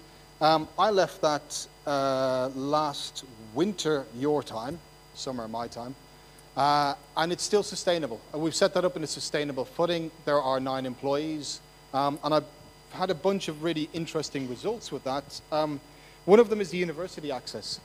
We're serving underserved community, and what you see is if, as a university, you go in with arguably higher grade knowledge, we can reuse that and we can change underserved communities' opinions of what university is about. It's no longer something that, you know, they might go to in 20 years' time. It's something that they really want to do now because, you know what, this is cool. I can make things blow up. It's awesome. I mean, I'm not going to go on about it for too long, but there was some massive benefits to local employees. Because it was set up in an environment where we were taking lots of risks and we were allowed to fail, we were allowed to hire people from non-traditional backgrounds. We couldn't hire people from with a 9-to-5 job. We didn't have the capital for it. We didn't have the budget for it. So we were able to hire people from who could come into the workplace part-time. And some of these people were from non-traditional backgrounds in the sense that some of them had, let's say, mental health issues and they couldn't work full-time. We're particularly proud of the 2 or 3 instances where employees have left us. They've gone on to full-time employment because they found us as a fantastic bridge where they could come in and do some structured work for 6 to 8 months and then go on and go back to full-time working. The other thing for me was that it was a great bridge between the university and lots of local businesses. I could go into local businesses with a different hat on and say, listen, I've got a bunch of students here who are in secondary school, and they'd like some experience of what you're doing. Or suppose you want to hire these students in 3 years' time or 2 years' time without university qualifications. What kind of skills would you like them to have? And that was a different way of approaching business from the way that I previously approached business, which was always going in from with a university hat on. And what we found was that businesses were happier to come in and talk to primary and secondary age students than they were to come into university students, because actually some of these people in business, they're a bit scared by us. They think we're going to judge them, when actually I just want somebody to teach for an hour so I don't have to prepare it. So, you know, lots of advantages from that, but it's all based on open culture. The fact that we could reuse materials from that other people had used, the fact that we could reuse ideas about maker spaces that other people had used in different places. We found that we could deliver more with less. I'm also been, as I said, a user and a contributor to open source software for a bunch of years. From my perspective, from what we've done at Brighton, from what we've done at Tech Resort, from what we've done at what I've done at the British Computer Society, I don't speak for them, but my experience there, it's the only sustainable basis that we can achieve growth. As I've moved to Fiji and I've seen the cost of software licenses are a much more significant chunk of our budget here, I'd rather get rid of that cost of software licenses and spend the money on skills growth locally here. Those were some of the things that we were doing with Tech Resort. But more importantly, in a lot of cases, we want to skip the whole digital dark age, the fact that we're locking content up into formats, and it goes back to Som's interoperability point, into formats that can only be read with software that was produced by one company in the late 1990s. You'd be surprising how often that happens. So can we guarantee readability of the open culture artifacts that we're producing in the future? And yes, I can. I sound like Barack Obama. It's awesome. Yes, I can. I can guarantee, because all of my content is produced using open source software, I can guarantee that you will be able to access my content in 10 or 20 years' time, or even 30 or 40 years' time. I know that because most of my content could have been accessed 40 years ago. Reduces cost. And going back to Som's point, one of the really cool things about this was that it changes the learner-lecturer model. So the learner is no longer some kind of passive consumer. They're actually an active participant in a lot of this. They can get in as deep as they want into the nuts and bolts of the software if they want to. And I've had students who have gotten into the nuts and bolts of the software and been very successful and then gone on and started their careers, well, often hard on the back of their experience getting down deep with that software. What am I doing next? But again, it's about delivering more, but using less. Som and Richard, I think, both of them spoke about Creative Commons licenses and the fact that there are 6 of them. I'm a big fan of Creative Commons licenses. I'm a big fan of Larry Lessig in general. I've read all his books. They're very easy to read. You should read them. So, I mean, copyright started with the Statute of Queen Anne way back when. Yeah, none of us were alive, even Som. It went international with the Statute of Berne. And if you've been working internationally, what you'll know about copyright is it's quite restrictive, because even after the Statute of Berne, it's interpreted differently in different places. So, for example, Germany has different interpretation of copyright law than the US does.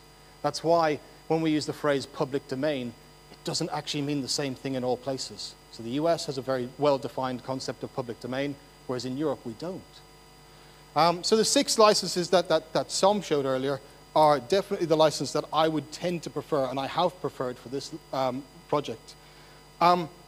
Being an old open source hacker, I would prefer personally to use a Creative Commons attribution share-alike license. I like the share-alike, the idea of copy left. It kind of reverses copyright. Yeah, that's the joke. I like the idea because I can share my content, but I know if somebody else is going to contribute to it, I can get those the bits that they contribute back on the same terms. If I get them back on the same terms, I can fold them back into the work and make it better for my students. They might be using it in a different way, and that's fantastic. That's the whole point. But I can fold those back in and use it for my students. I do not like the non-commercial licenses in the Creative Commons. I don't like the non-commercial licenses in Creative Commons because I don't know what non-commercial means, and neither do the Creative Commons. Does non-commercial mean that as somebody working at USP, can I give my work to the University of Brighton, my old university, which is actually a commercial organization? Can they then teach using it and charge students money for the courses? Is that commercial use? Is it not commercial use? I don't know. I don't think it's clear internationally what commercial use means. So personally, I'm happy. Attributions are given. We all attribute. We are academics. Share alike, I like. The copyleft, the hack that Richard Stallman applied to copyright to make sure that things were going to be shared in perpetuity. Your mileage may vary. It's your choice. It's your project. But I'm giving you my personal opinion based on my project.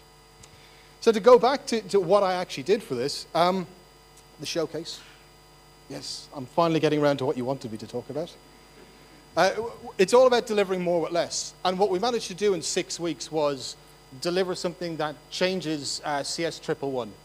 CS 111 this semester got 370 students on campus here and another 140 around the Pacific. So it's larger than anything I've ever thought before.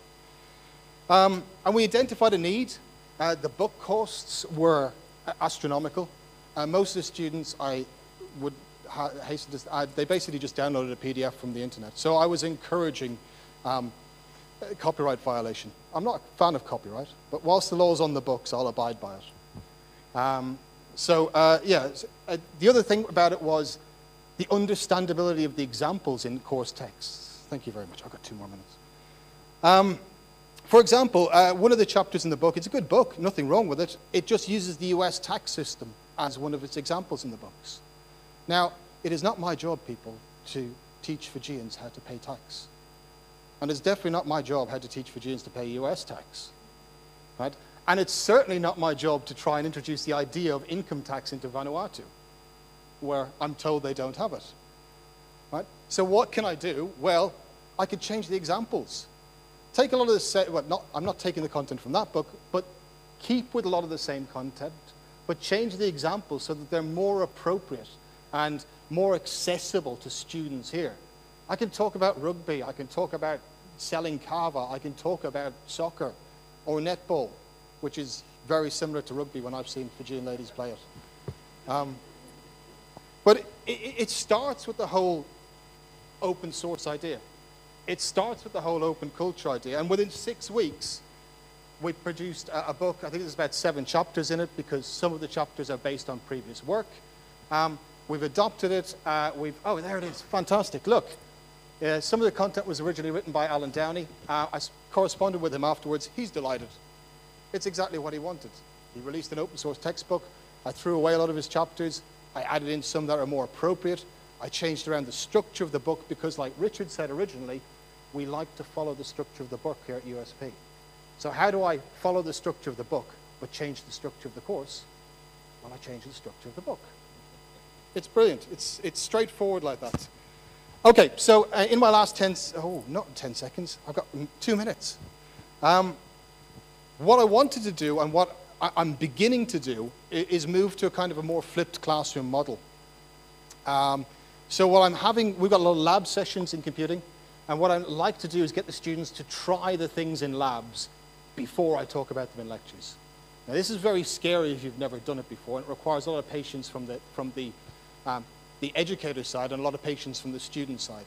But I signal it way in advance, and I tell them this is exactly what we're doing. Let's be completely transparent about this. They go in, they try things, they figure out that it was difficult to do, and then when I present the slideware, because everything looks easy on a slide, They start to say, oh, that was the bit that I was missing. That was the bit I didn't understand. And because they see that that was the bit that they didn't understand, they're actually kind of getting more out of lectures, I believe. I've got no quantitative data yet to back this up. One of the things I would dearly like to change here, and I will fight until I leave, is for more appropriate assessment. Our assessment regimes here are far too prescriptive, too overbearing, and too 19th century. I'm changing that somewhat. I've helped from the CFL. We've managed to take a lot of the questions from the book and turn them into automated assessment on Moodle. I'd prefer if they were guides on Moodle rather than automated assessment, just so students then have an understanding of where they are. I want them to be able to, frankly, grade their own work, because I want them to have an understanding of how the quality of work that they're producing. And we're moving towards that model again. But most importantly, I think what I've done on the course so far that has been of most value is, again, take what we did at Tech Resort and create some room for failure. Our students in Fiji and around the Pacific Basin are very used to producing exactly what we want. Because if they don't produce exactly what we want, we give them an F. And that is, that's a life sentence for some of them. They've invested a lot here. So if I can take some of the assessment away, if I can give them content that's more malleable to them, and if I can give them lab sessions that are more accessible to them, and let them make mistakes in those labs, I think we're producing better learners. But that's all I've got to say on open access resources. Thank you very much.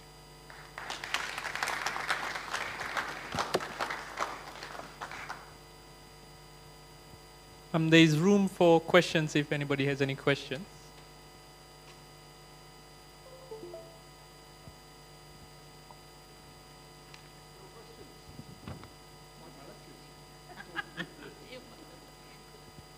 No questions? Thank you, Aidan, for your presentation.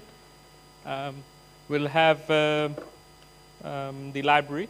So Elizabeth from the library is presenting on their perspective on open education and OER.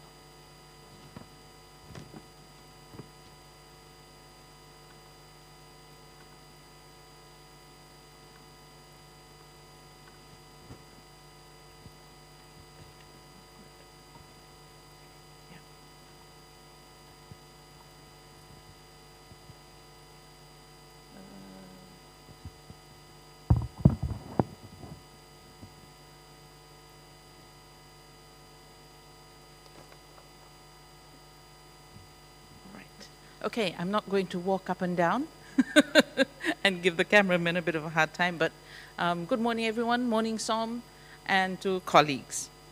It is a real great pleasure for me to come and be part of OER Week again this year.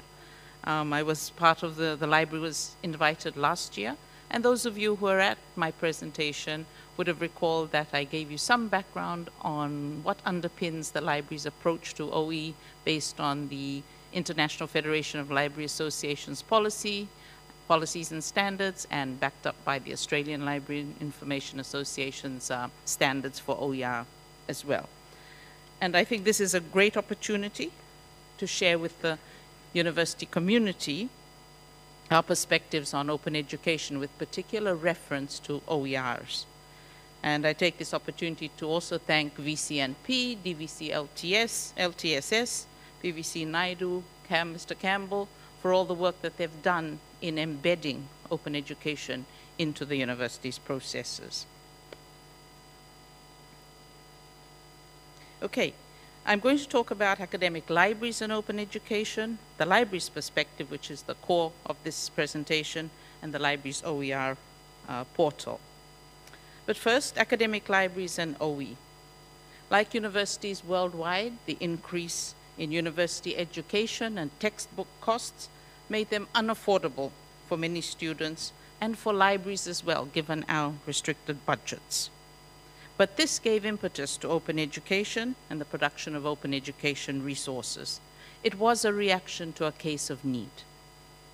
Working on the definition that open educational resources are digital learning objects that are offered freely and openly for educators, students, and self-learners to use and reuse for teaching, learning, and research, it is very clear to us, and it's that the library's role as provider of learning resources, instruction on their use, that the library should be the first port of call for academics and students for OE resources and assistance on how to use them. We are well placed to assist students and faculty.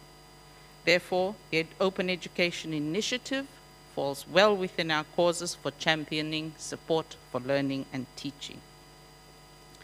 Literature on these issues shows that many institutions, and I quote, are engaging with their university libraries, not only to seek advice about resource description and the application of metadata standards, but also to consider the long-term role of institutional repositories and what they might play in managing these assets. I believe USP is doing just this.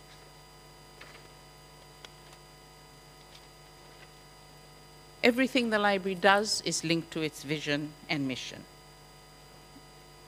And particularly, our mission and vision focuses on being a leader in information provision and ensuring equitable and excellent services to our students.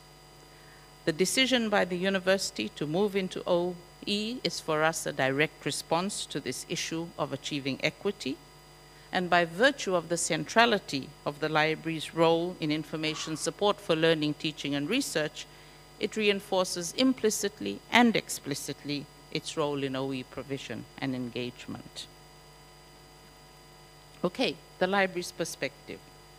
The library has been involved in policy development, informally and formally.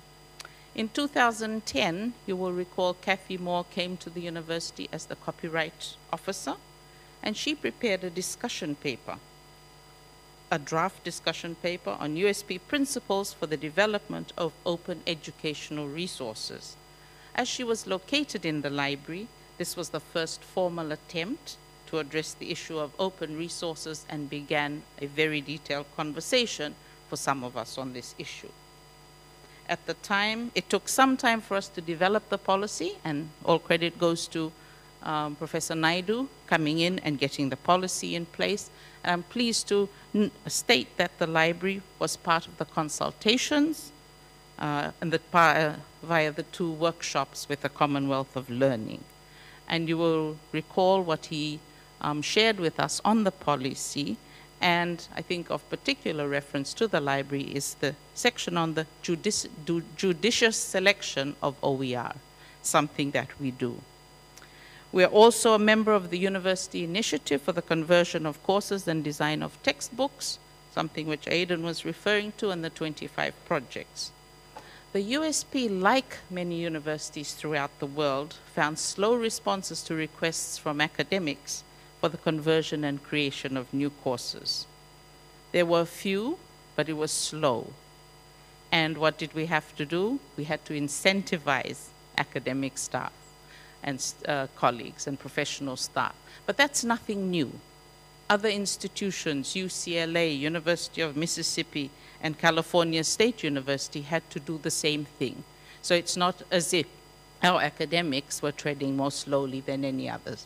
It's been a worldwide approach in order to get these resources done. We advocate for use of free and open resources. The library is a strong advocate for these, and this was affirmed in the review of the library in 2016 by external assessors.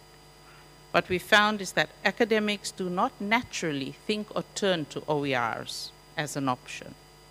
Librarians recognize that the identification of suitable OER can be time-consuming when you're researching and evaluating them, and thus many academics prefer the standard textbooks.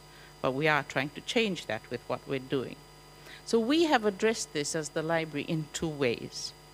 The liaison librarian program, where professional staff are assigned to schools and programs, and they assist academics in the identification of free educational resources. They are in contact with academics, and where they are not, you only have to ask. It's It's a matter of a click onto our website to find out who your liaison librarian is, and they will provide you with that service. The other way we do this is ensuring that new course proposal forms include OERs as part of their reading lists. Thus, some of you may feel that the approval of the new course proposal forms take a little longer than you would expect. It's because we check to see that besides quoting and using the materials that we pay for, that there is that element of open educational resources. And we believe that this advocacy has been assisted by the USB Open Text Project, the phased mandatory approach to the use of open texts beginning in 2017 for 100 level courses. And we were a part of this project in assisting and identifying open textbooks. And later, when I show you what our resources are, you will see that there are many open textbooks available for staff. Now, when it comes to metadata and resource description, the library plays many roles, two of which are to organize and manage resources. One of the outcomes of the OE policy is the repository that was launched today. The library strongly supported the establishment of the repository and for it to be located and managed by the library. Metadata and resource descriptions are library skills. To have the repository located with the library will ensure its content is in compliance with the Dublin Core International Metadata Standards that will facilitate consistency, access, and sharing. This is a core aspect of the technical work of librarians and built on international standards. We have experienced in the university where repositories are built without library input, that at the end of the day we are then asked to come in and to tidy up the repository so that it meets international standards and facilitates sharing. So on this occasion, we are really pleased to be in at the beginning. So what is likely to happen in terms of processes, when you upload whatever you have to offer, it will be hidden until the metadata is processed. And that's something we're talking about, so that people who are searching come in from the right angles with the widest possible set of terms. You will put in your terms, your keywords, and the library will manage those and look at all the metadata according to the Dublin Core Standards. Resource management and dissemination. At the same time that the library has responsibilities for acquiring and managing resources, it also has the responsibility of alerting users to these resources. How does the library keep faculty and students informed? It has a portal that lists free books and textbooks online, free journals and magazines online, OERs and recommended websites. And we also have an OER library subject guide. So there are many resources there to assist that complement the work of the liaison librarians. Digital information literacy, finding and evaluating OERs. From observation, many at USP see OER as a new type of resource. In many cases, targeted audiences have to be shown and taught how these new resources are structured. It's like when we went from print resources to online databases. Similar thing. We run courses to do that. In line with the Association of College and Research Libraries, the findings of a panel of librarians researching into OERs said that, and I quote, OERs become additional resources that subject librarians can reference in supporting students. They are also, however, a new form of resource which students need appropriate information literacy skills to assess. Skills such as assessing the quality, its origin, currency, and fit with the student's current learning patterns, end of quote. The library's Information Research Skills Program, an information literacy program, teaches users to acquire these skills. It is important. There is so much published out there, so much presented in open education, that we have to be assured that the quality meets the standards that we are looking for. This fits in very well with what we call open learning and the no barriers to open learning. So with all that in place, in summary, isn't the library the place to go to for open educational resources? It has the capacity to acquire these, to manage them, and to teach users how to use them and appreciate their value. And at this point, I thought maybe we should also say something about where will we go from here. We've been involved in all the processes in the university. We will continue to be. But we think there are some things that we can do, and we will take on ongoing advocacy by the library for the use of OER. We continually expand our list and links to free online resources and books. We're developing ways to better market existing library licensed resources. I think marketing is something that is something needed across the university.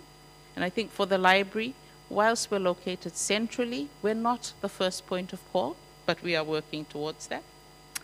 And we will be implementing surveys to obtain users' views on free and open educational resources and their value to learning and teaching in terms of guiding us as to what we should be putting on or areas that need attention.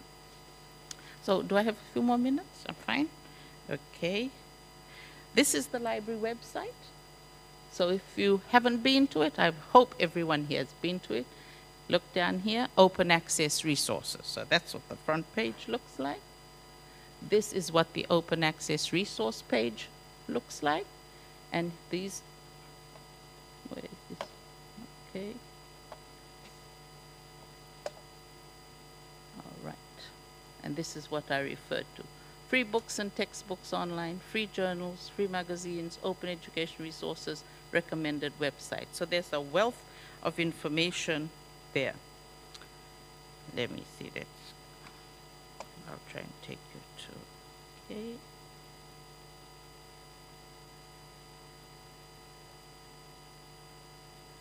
Oops.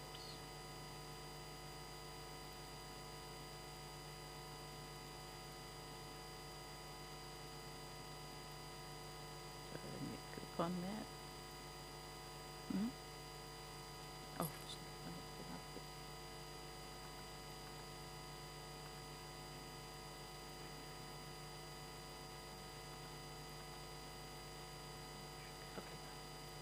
all right, excellent. When we tried it this morning, it worked well.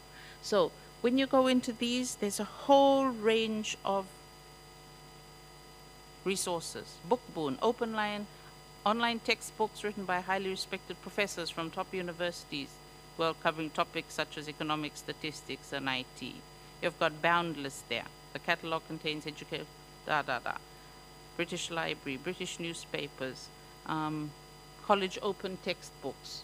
So this is a good point for people to start looking for OE, educational resources. And sometimes it pays for the academics and those professionals working in the areas to look through this and then consult with their liaison librarian. So there's much to be seen and shown and accessed and these Khan Academy, MIT OpenCourseWare, all available through our website by a click. And we're constantly updating this, reading the literature, and seeing what's out there for staff to use. So I thought with that, I would conclude. I've taken you to the website, taken the horse to water, and now I invite you to drink. Thank you very much.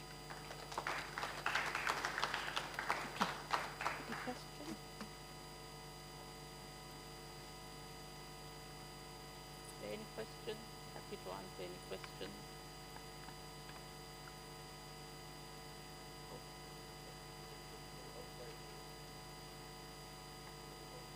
Yes, yes. You can come into the website straight through.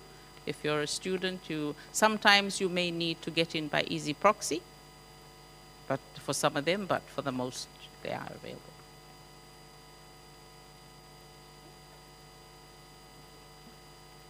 Thank you, Elizabeth. Another round of applause for. I think we've maintained our schedule as per the program. I now invite Mr. Matai Tangidaki. from PECFOL to deliver his presentation.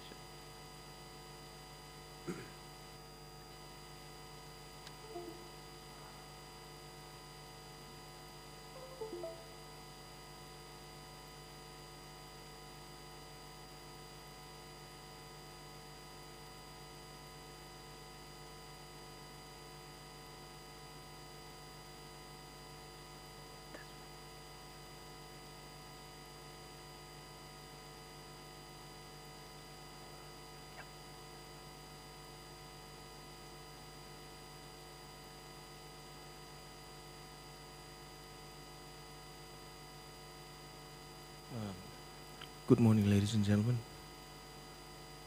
I'll make this short and quick. First of all, I would like to congratulate my dear friend of mine, Som, for spearheading what we have today. Is really beautiful. It's a culmination of probably 6-7 years of work within University of South Pacific, and also Elizabeth. It's a wonderful presentation, very powerful.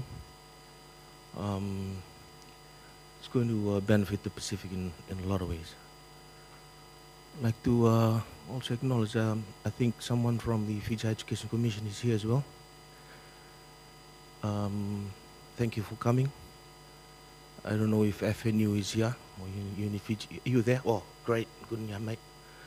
UniFiji. That's good. I'll get on with it.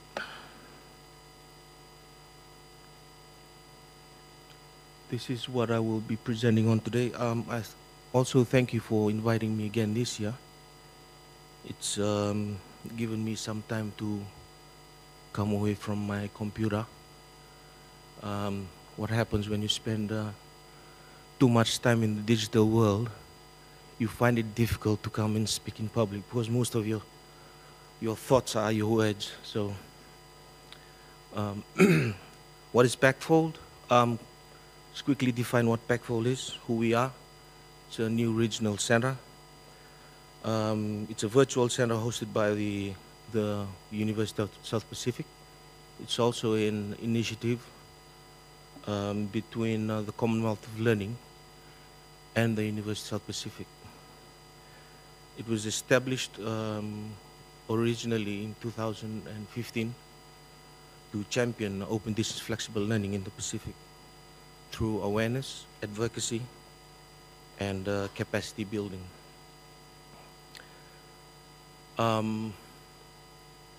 Just quickly on our theory, we have a theory of change. We have a couple of models that we have put up to last us until 2021 to drive our objectives and also to achieve our annual outcomes. And one of those models is our theory of change. Would like to emphasize that with the last paragraph, which says the region needs to pursue a flexible and open approach in education that is affordable, accessible to all, so the Pacific can manage change. Thus, the need to collaborate on strategically designed documents that will underpin positive social and economic change. And one of those very important documents is one that we've just discussed this morning. I believe Som had presented on the policy, and also the infrastructure that was presented by Elizabeth this morning. There is indeed a need to pursue ODFL because of 21st century teaching and learning approaches with its modified teaching models. Mentioning some is the five-stage model, the community of inquiry. These are some of the changes that's being brought in because of the integration of ICT in education. Our planned outcomes at the Pacific Center for Flexible and Open Learning for Development. One is develop and adopt a regional framework for open distance flexible learning, which I will touch on later. Also, we are looking at developing ODFL Regional Quality Assurance Framework, a framework for national policy on ODFL and the National Template Framework. Also, we are trying to expand our digital community, which is Pac4 Learn. Finding it a bit difficult in the Pacific because of obvious reasons of there is still a need to have educators in the other Pacific Island nations realize the importance of ICT in education. And we are trying to increase participation in Pacific-based research into case studies and stories, issues discussed within the community. We encourage research. And lastly, a platform for excellence, excellence through quality, ODFL, quality assurance framework. You will realize that I'm mostly just discussing, mentioning a lot of regional activities. It is one of the pillars of the center, is to come up with initiatives that maybe we are requested by working groups, regional working groups, to come up with initiatives. And I will be sharing some of those. Okay, as I was requested to come and share on what Pac4 has been doing within the open education community, this is what I managed to recall on what we have done so far since last year, since the last Open Education Week here in University of Pacific. First of all, I would like to share our experience at the regional OER consultation. I was invited as part of a group of specialists in OER within the Pacific. I don't know why, but I was invited to facilitate a session on exploring the national OER practices with SDG4, and focused on my experiences as a former secondary school teacher working on awareness and advocacy in OER. So I would like to just quickly share on what I shared with the panel on that day. This was the outcome of that session, which we achieved by the end of it. These were some of the questions that were raised to create discussion. These were some of the values that we reflected on during that session. There's one that's here that has been taken on board by the Commonwealth of Learning, because they see the importance of it within education, which is education as a human rights. And also we reflected on a powerful theme from Kiribati, because they're facing climate change challenges, which is migration with dignity, and we were saying that OER has a lot to contribute to that.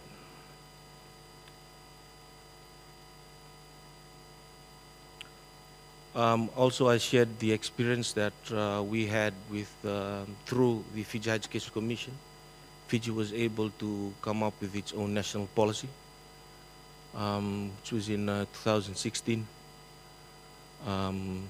Since I left, I have no idea where it is now, but it's supposed to be with the government Ministry of Education Policies Department. I hope they're still working on improving that and aligning it with policies like the one here at the University of South Pacific. And also hoping that the Fiji National University and UniFiji will also do the same come up with their own policies and align it to the University of South Pacific, which is the regional university. This is what they had requested that we share with the group, how Fiji went through creating our own policy. These were some steps that we took. It was quite a fight, I tell you. Probably 2 years of advocacy and awareness. Finally got our public consultation and the policy came out, and then we have the implementation. These were some of the suggested discussion pointers. One is, how do we see our government addressing values of OER through SDG 4? What are examples of good practices? What are some effective initiatives? What can tertiary institutions contribute to national direction? Inclusivity of formal and non-formal sectors, recommendation of government actions.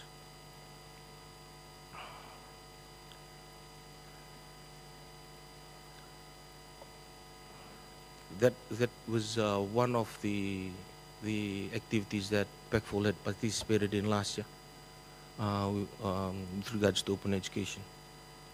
Now, the purpose of that regional consultation was to gather information that was to be taken to the next Congress, which is the World OER Congress, held in Slovenia. I was also fortunate to be invited by UNESCO to attend last year, and there was one character of I believe, could be wrong, but I call it that, of OER that is very important, that should never be not shared, is equitability. It is something that we fought for at the World OER Congress, to be included in their priorities or statements, because that is what the Pacific needs because of our geographical differences and challenges.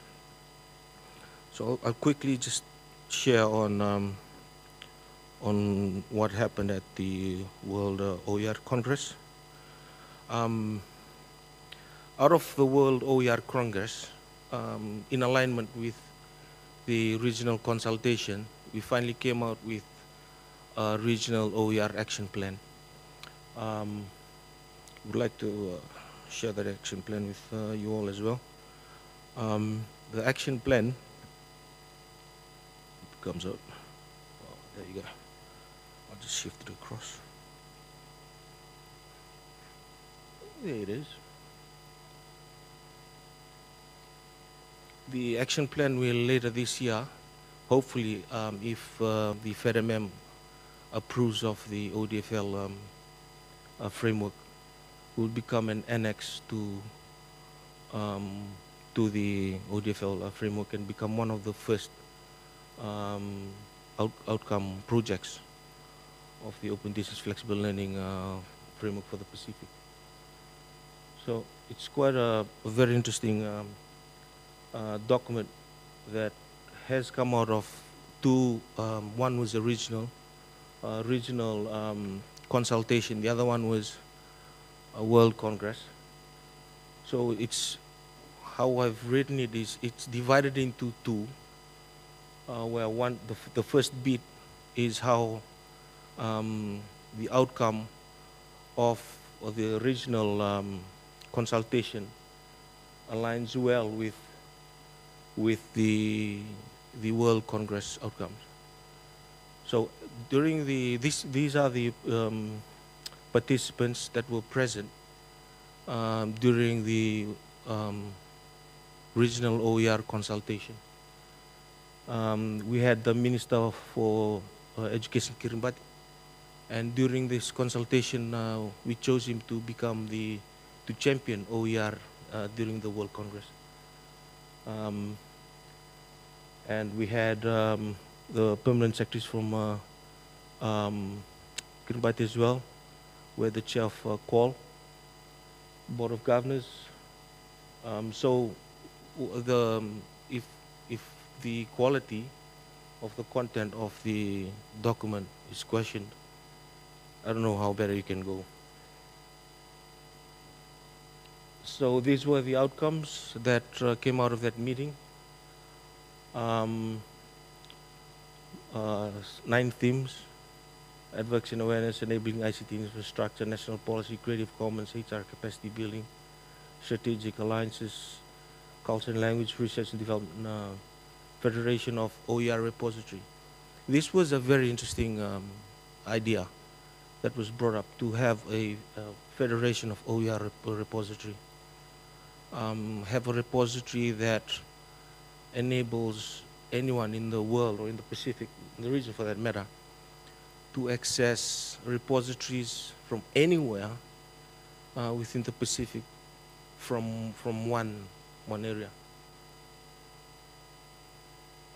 So out of that, we came up with this Pacific OER pathway matrix. And this was presented at, this was not presented, but it was made known during one of those side meetings at the World Congress. And what it was decided at the World Congress, that the themes that came out of the World Congress could be used by regions anywhere around the world, for them to then contextualize to suit their, their context of wherever they're from. Because it was visible that there were differences with the challenges in the regions. The African continent and the Pacific and India and the Arab countries are doing very well with OER, especially their infrastructure. Yeah, the differences the major differences is accessibility, not just creating equal access, but equitable access. So that's one of the thematic areas is capacity of users to access, reuse and share OER. Languages and cultural issues. For this, one of the chairman for UNESCO in Slovenia, he has come up with artificially intelligent program that takes any language and turns that into whatever language you want it to read in. Like, for the Fijian language, to be translated into English, Chinese, whatever. So we had a talk about them bringing that over to the University of South Pacific and letting us have a go at it. I'm still waiting for him to respond. So I hope there is an existing program instead. Third one is ensuring inclusive and equitable access to quality open education resources. Changing business models. I think this came up with a recognition of Macintosh presentation here last year, if you can remember that. He's bringing in business models using OER, and this has it has components of that in this. Development of supportive policy environments. I think that's about it. And we've put in a statement right at the bottom. The Pacific will gain a lot from adopting OER after successfully developing the Pacific ODFL framework. And we have raised our hands to be tasked to develop a regional OER framework and a regional Creative Commons framework. This has come about through brief discussion with Creative Commons New Zealand. It was way back, I think in September last year. So we've yet to revisit that. Okay. Get rid of that.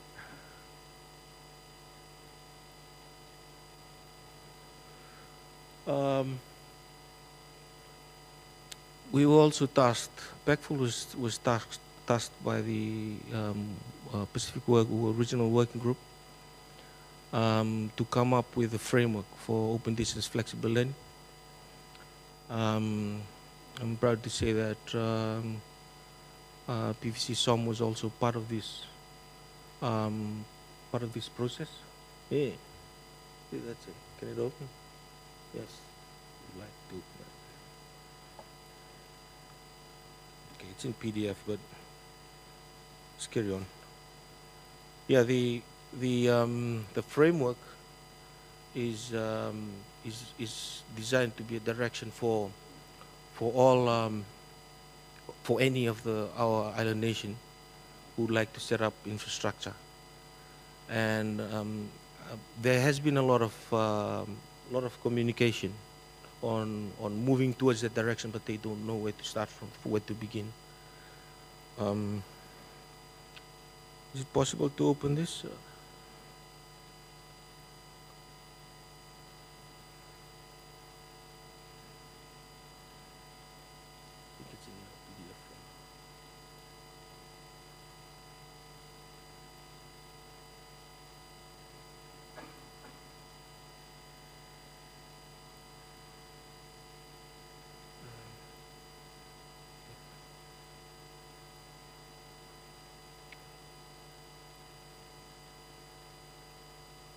I'll just quickly breeze through that. That's fine. Thanks.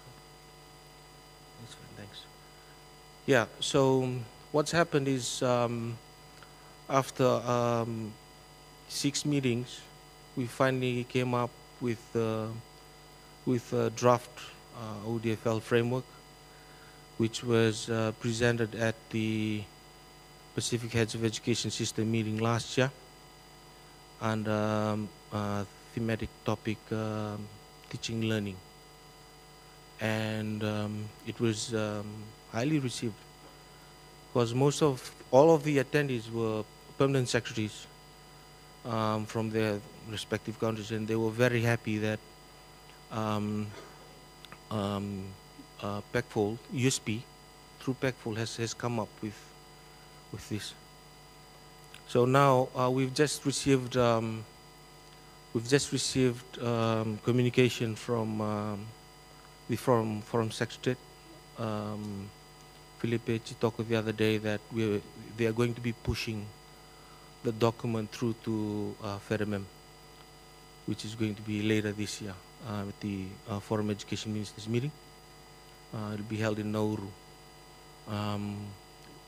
We will be pushing the framework and also the OER action plan.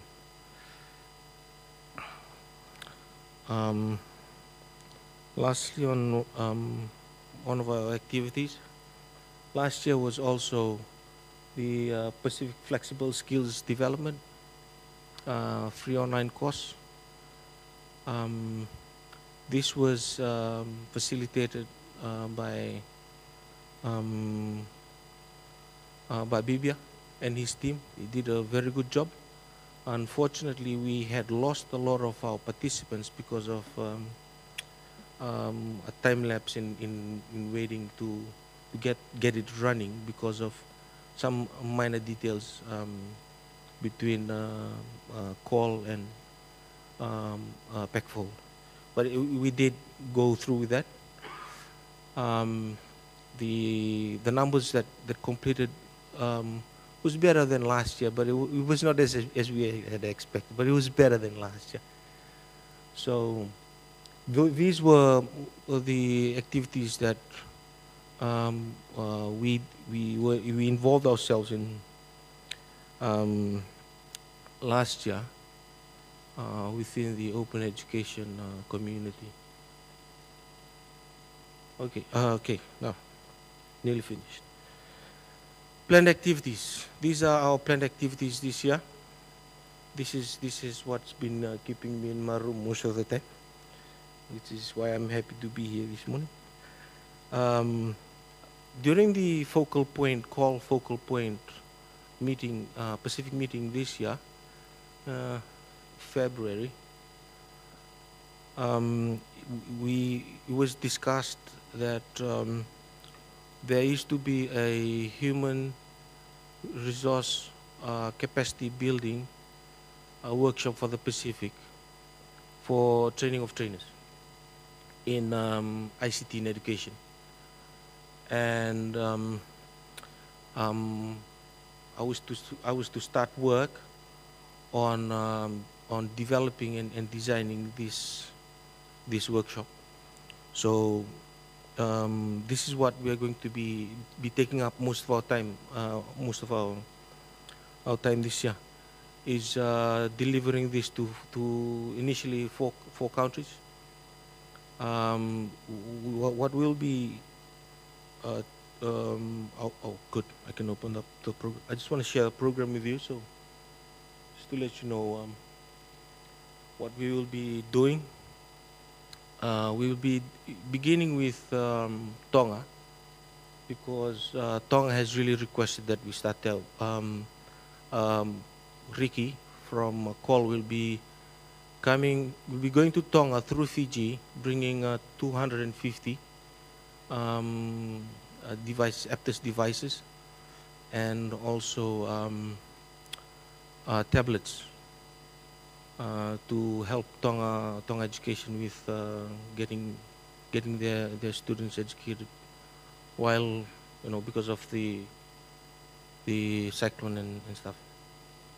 So we've decided to have 4 days of workshop.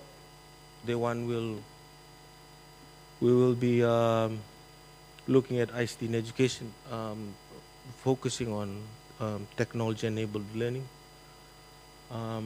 Day 2 will be on Aptus, dedicated to Aptus, what Aptus is and how it works, and we're trying to filter down the information so it doesn't get too technical. Get it, for them to easily get through what we're trying to tell them and how it works and how they can work with the device themselves. Then we'll be talking to them about Moodle, how to work Moodle, how to basically create a Moodle lesson. And then on the fourth day, it will be on open educational resources. So we have Samoa after Tonga, and then we have Kiribati after Samoa, and then we have Solomons after Kiribati. Those will be our first 4 initial countries we'll be visiting. Yeah, and the other thing is just our anticipation to take the next level with the Pacific OTFL framework to the Foreign Education Ministers meeting.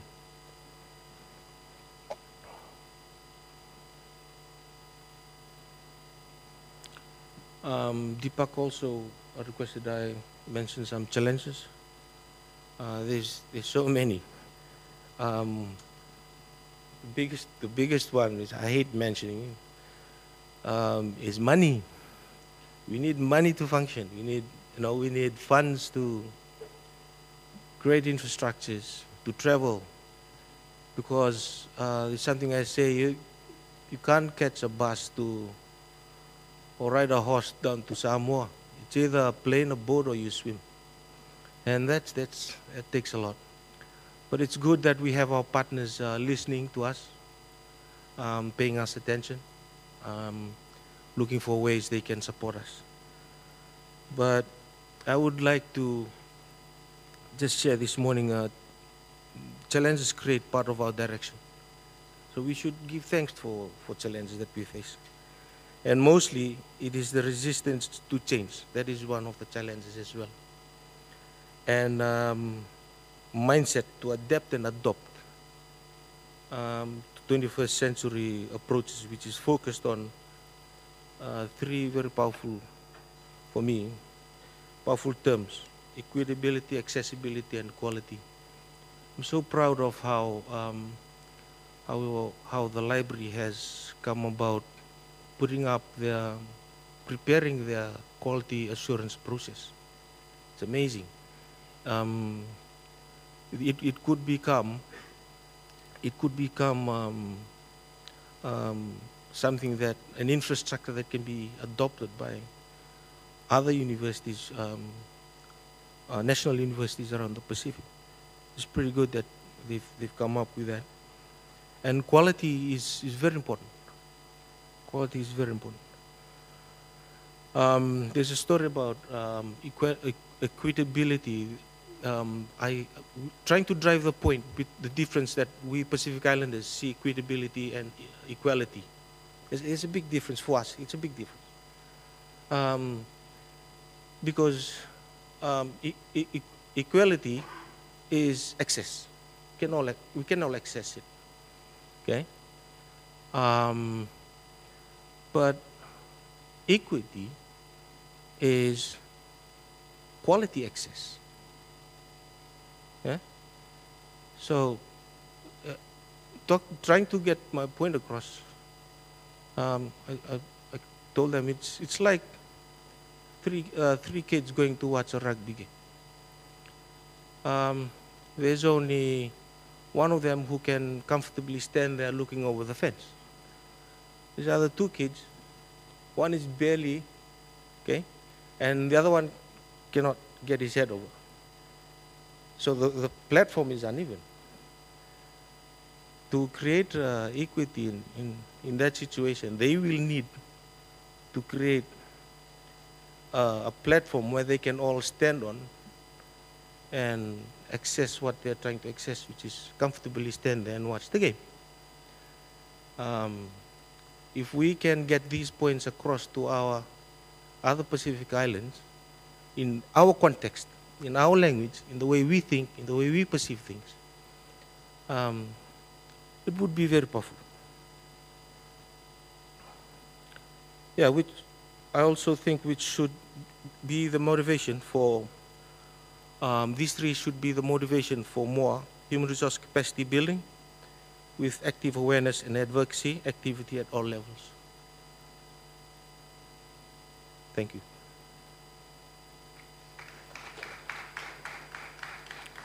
Any questions? Thank you.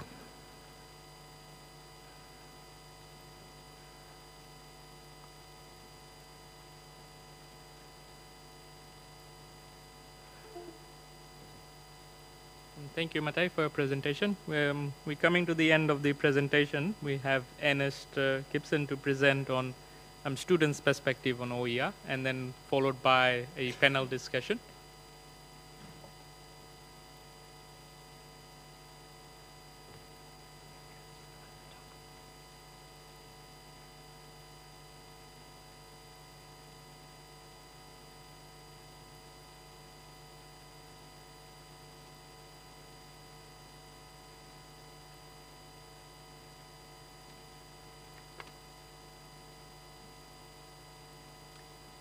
Hi, everyone.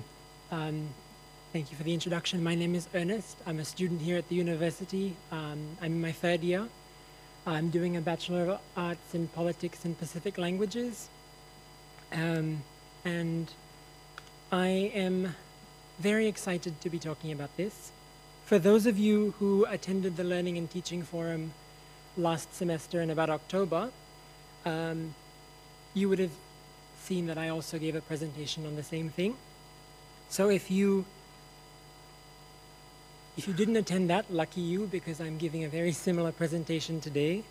And for those of you who did attend, I must apologize. Sorry, Matthew.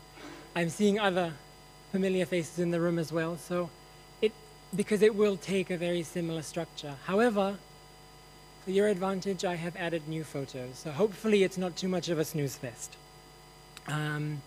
I feel like at the outset there are some things I need to mention just to preface everything that I'm about to say.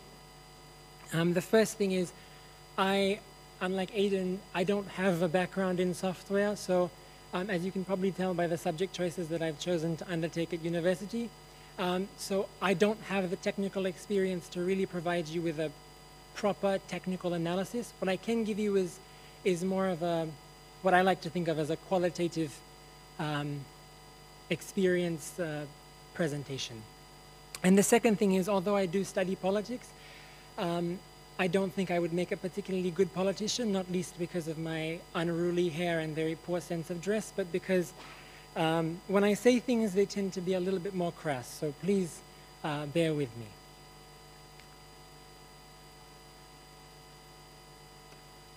So before we start, I think it's really important to kind of unpack what OERs mean to us. And I think what my definition of OERs is will be what kind of begins the presentation that I'm about to, that I will present.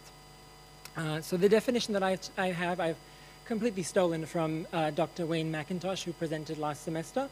And this is just in summary. So basically it's publicly accessible materials and resources for any user to use, remix, improve, and redistribute under some licenses. No, I didn't think that I was creating the Christmas edition and added green and red just for the sake of it. I've put them in for a reason, and the reason is quite simple. I think the green things are the things that I am very certain and very positive about. The red things, I don't like to use negative, but are the things that I would be slightly more cautious about. And I would advise to look at with perhaps more, with precaution. And again, I don't like saying precaution because that's usually what my mother says before she tells me something that she knows is right, but she doesn't want to overstep. So I'll just say, look carefully. The way this presentation will go is, again, I'm sorry, very similar to last semester's. It'll be looking at 3 Ps of what OERs means for us as students. The first one is pragmatic, so how practical OERs are for us as students. The second one is the idea of being a propellant. And that's simple. It's propelling us as students, but also faculty as well, to ask questions about the things that we learn and the things that we teach.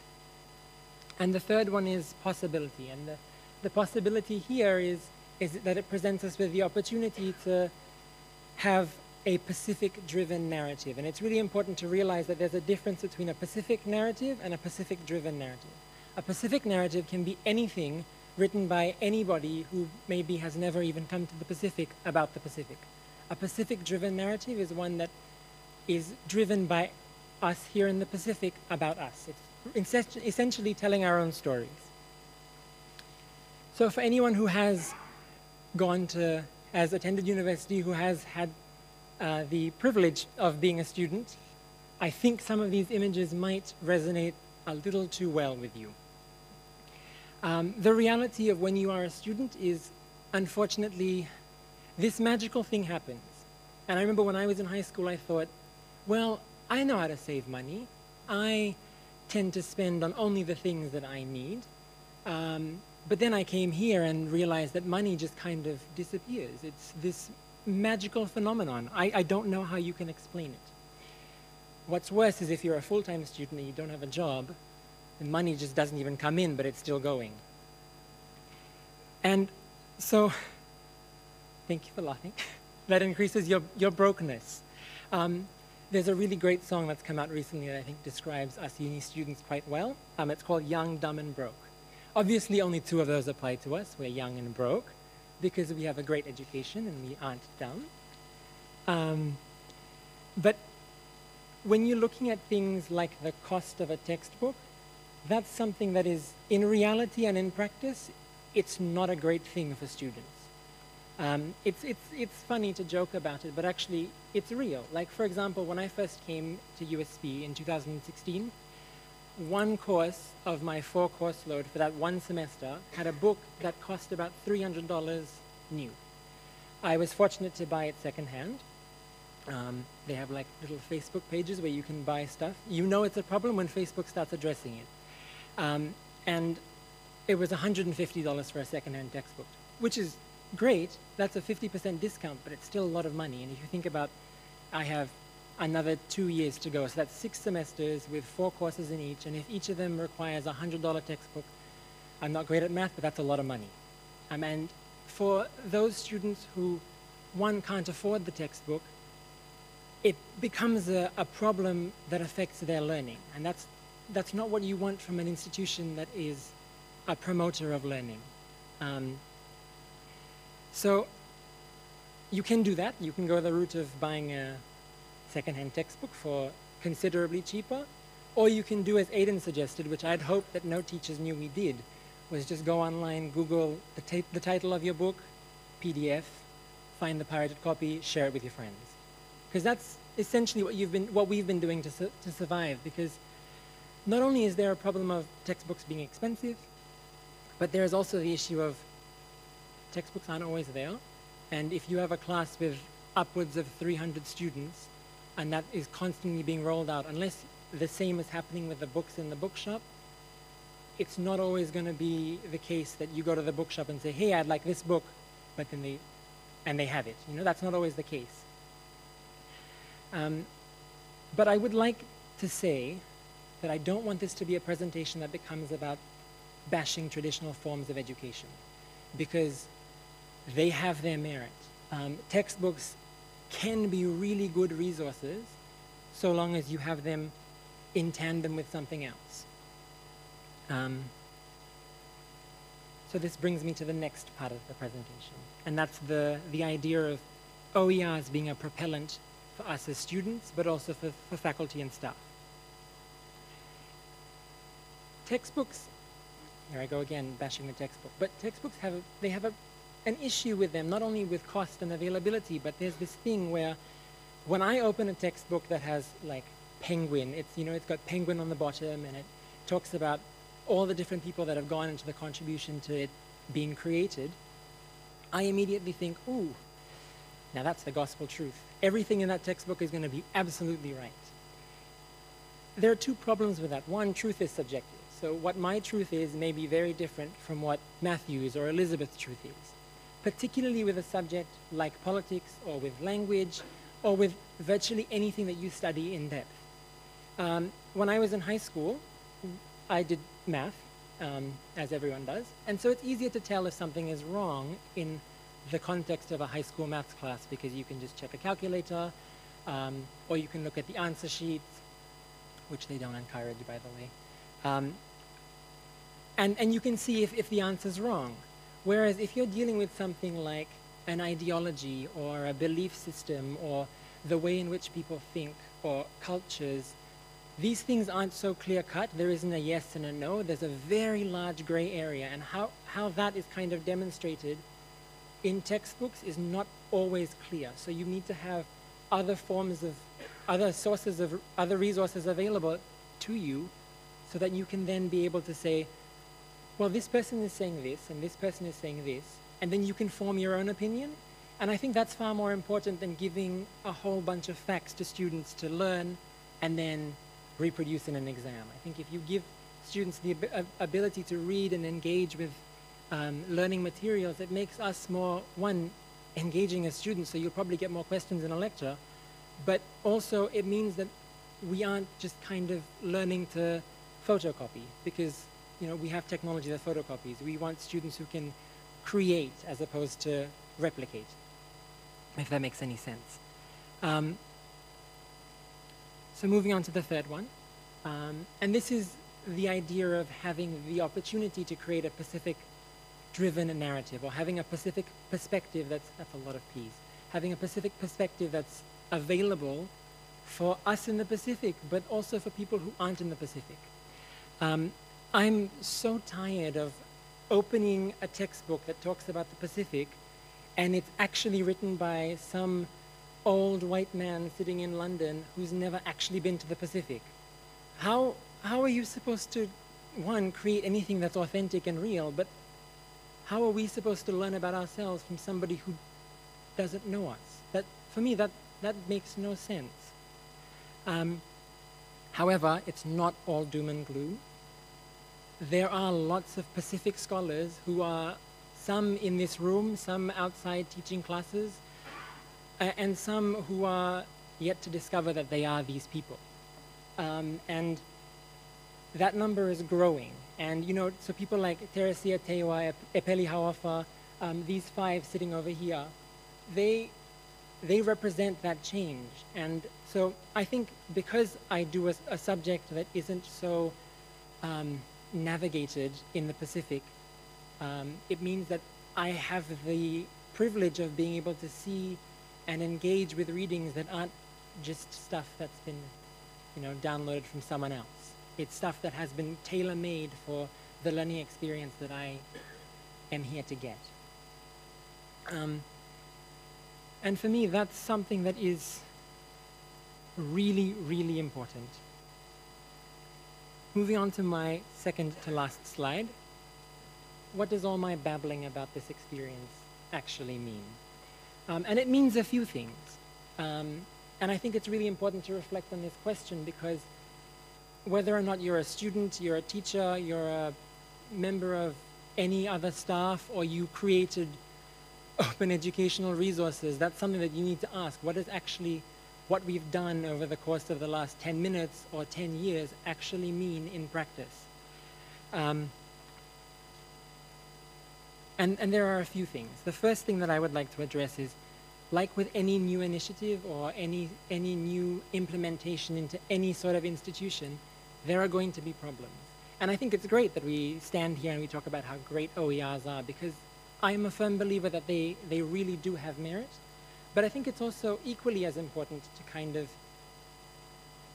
be critical and look for what could be the possible flaws. Even if we don't see any at the moment, there needs to be some sort of prediction or trying to foresee what could possibly happen, because everything has their mistakes. Regardless of how much you believe in someone or something, it has a mistake. There's a flaw, there are issues, and these issues, if left in ignorance, can fester and become worse than they really than they could have been. So take, for example, the idea of lecture capture. When I came in 2016, that was when lecture capture was very, very new. So I used to see tech staff every single lecture I went to, helping out whomever the lecturer was at in the lecture theater. And then over the course of sort of 6 months to a year, that number of IT staff started to drop. And then now I see lecturers coming in, operating the system by themselves. And I think the same principle applies with OER. OER is not something that you can wake up one morning and be like, ooh, I'm going to teach with OER today. It needs to be something that you're coached but also prepared to do. Because at the end of the day, you have the future of hundreds and thousands of students in your hands, and you need to be as careful and as meticulous as possible without being too constrained.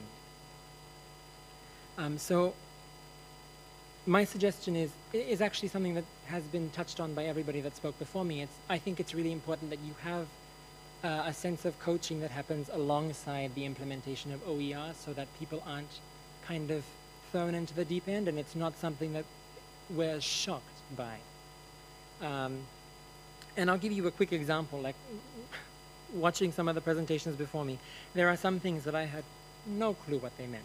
And even though the explanation given was very good, I feel like I need more than 10 minutes to understand them. For example, CCBY, CCBYNC, CCBYNCND. If you ask anybody outside right now, you just go and say these letters to them, they'll think you're mad.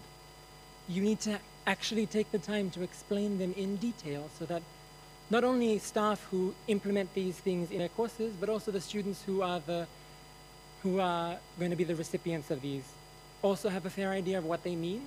Because if OER is the way that we are going in the future, then I think us as students who will be in 10, 15 years creating this material need to have the groundwork so that we can help contribute to it. The second thing is, and I'll admit, I really had a glance at the OER policy, so I don't have anything in depth to base what I'm about to say on, but it's, from what I can see, it has an almost like a preferential way. So if you say that staff need to, their first point of call needs to be OER and then any other closed source, then it means that there is a sense of a hierarchy, and I think that is counterintuitive to trying to say that it should be non-binary. I think if you maybe make it as if you need to have both, and the idea needs to be including both, as opposed to saying, pick this one first, then go to this one. Because that kind of is almost the connotation that is being, at least from my opinion, the connotation that I'm getting. And I think that if you have wording that isn't leaning towards a preferential way, then it means that you avoid the possibility of having that dichotomy between the two different forms. And the third thing that I would like to mention is, does making learning this really independent and largely online experience, does that remove human interaction? Or does that help to remove human interaction? I think that human interaction, particularly with the stuff that we talk about, the opinions, the beliefs, and the structures of our societies, I think it's really important that there is still that level of discussion that takes place. And so this is more so just like a worry rather than anything else. It's just, I think that sometimes if we become too lost in making everything online and accessible and you can access it from anywhere, does that also remove the possibility of students coming to lectures? Like, I know, for instance, if, like, now that lectures are online, there are far less students that go to lectures because they feel like that's an experience that will supplement what they can do if they go to a lecture. Whereas if you try and make it that it needs to be the idea of both in tandem. And so that's really the only suggestion that I have, is that it needs to be realized that open education is not going to take over what we currently have. It needs to be something that we do together and work together so that we can produce a result that is better. Because I think if you, and I know that no one's actually saying remove all textbooks, remove all traditional forms of education, but I'm saying that having that in the back of our minds is not going to do us any harm. And so the photo that I have here is a set of training wheels, and I think that the next sort of few years we need to treat them as when we're first learning to learn a bike. You have these training wheels on so that we ensure that everyone is being coached along the way. Because it's not a nice feeling to sit on a bike with only two wheels and someone just chugs you along, you know? Maybe someone should have mentioned that to my parents when I was learning to ride a bike. But having said that, really I have the most admiration for things like open educational resources for the three reasons that I've listed, because they allow for people like me, but also people like everybody else in this room to contribute to learning at a really, really large pace. The second thing is that they propel us to be able to, one, engage with lots of different resources, but at the same time allow us to form our own opinion rather than just take what's given to us as a given. And the third thing is, it's practical. You know, I have so little money in my bank account, I'm not going to complain if I don't have to pay for another textbook. So with that, thank you very much.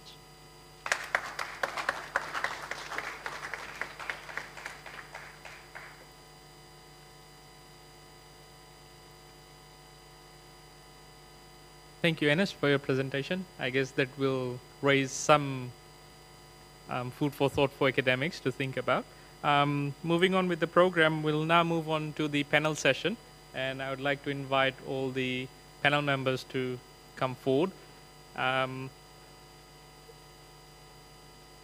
per the introductory the presentation by PVC, we've got a few questions for the panel to talk about today.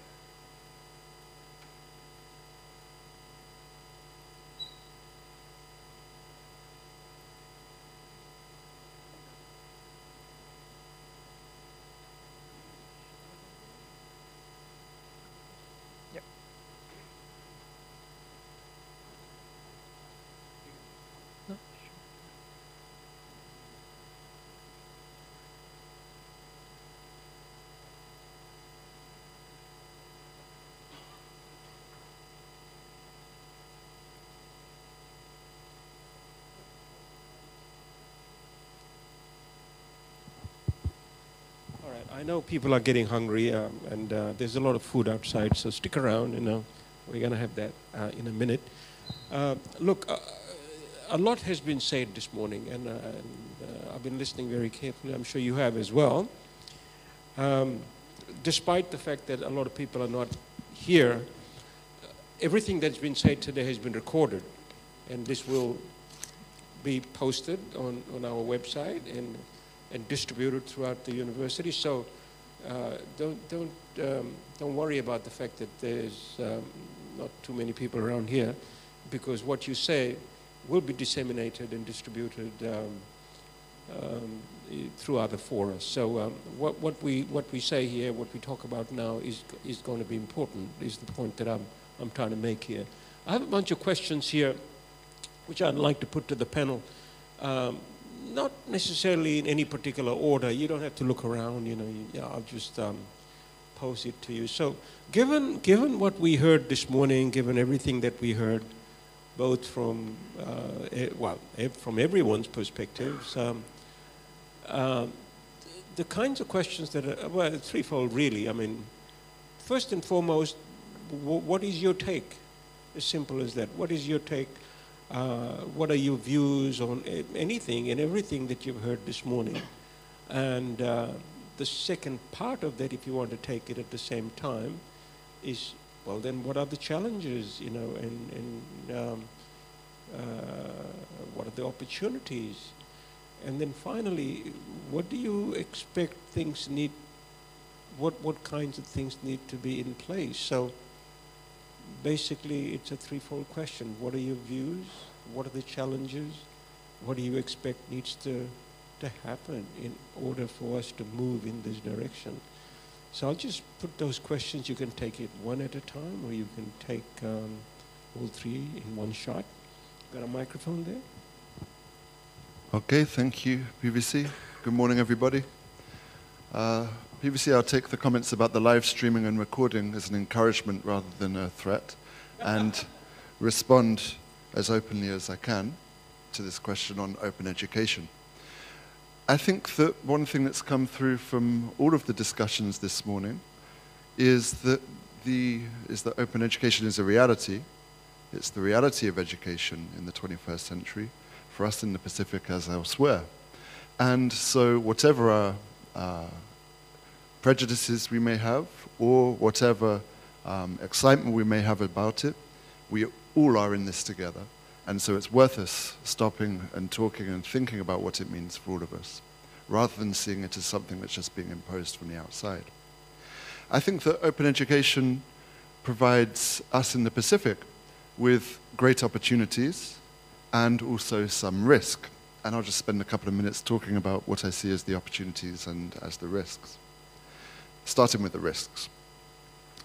I think that if it's seen only as a cost-saving exercise, and I know that applies to none of us here in the room, but at certain levels, university administrators have to think about the costs of things, and at some times that can become the priority. I think so long as open education is seen only as a cost-saving exercise, where we get material from outside at a cheap rate, then I think it poses a big risk for us in the Pacific, because it places us in a position of the consumer. It means that we have to rely upon material that's coming from the outside. Now, this has been the problem in the Pacific for many decades. The imposition of ways of thinking and of material from the outside, which, as Ernest just said, isn't necessarily relevant to our needs and our contexts here in the Pacific. Now, with particular subjects, like, say, maths, for instance, it may not be such a problem if we're taking, say, a textbook or a course or exercises from the outside, because I suppose maths, the addition or subtraction of numbers, is the same wherever you are. I'm probably wrong about that, and I take Aidan's point about the great work he did with the computer science, the fact that even some of the examples which are used to present what are seemingly objective principles make a big difference to the way in which that subject is learned. But particularly if we think about subjects such as the ones in my faculty, history, say, or English, literature in English, or literature in other languages, the material that's produced about these subjects is and has been very biased and limited to originally colonial and later neo-colonial perspectives. And these can be not just useless for us in the Pacific, but even damaging to our way of thinking and to the way of thinking of the next generation of our students. So that's my first point, is just about the risks of open education. If we're just in the position of a consumer of outside material, then I think that's a problem for us. The opportunity is if we are to consider ourselves as producers of open educational resources, not just as passive consumers, but as active producers. And I think from PVC all the way through to Aidan, through to Ernest, many of the speakers today have talked about ways in which we can become producers as well as consumers of OER. So one of the things that sprang to mind is that, and PVC was talking about this earlier, that subjects and courses which have a very specific, have a content that's very specific to us here in the Pacific. I'm thinking of Pacific languages, or Pacific policing, or marine studies, or marine law.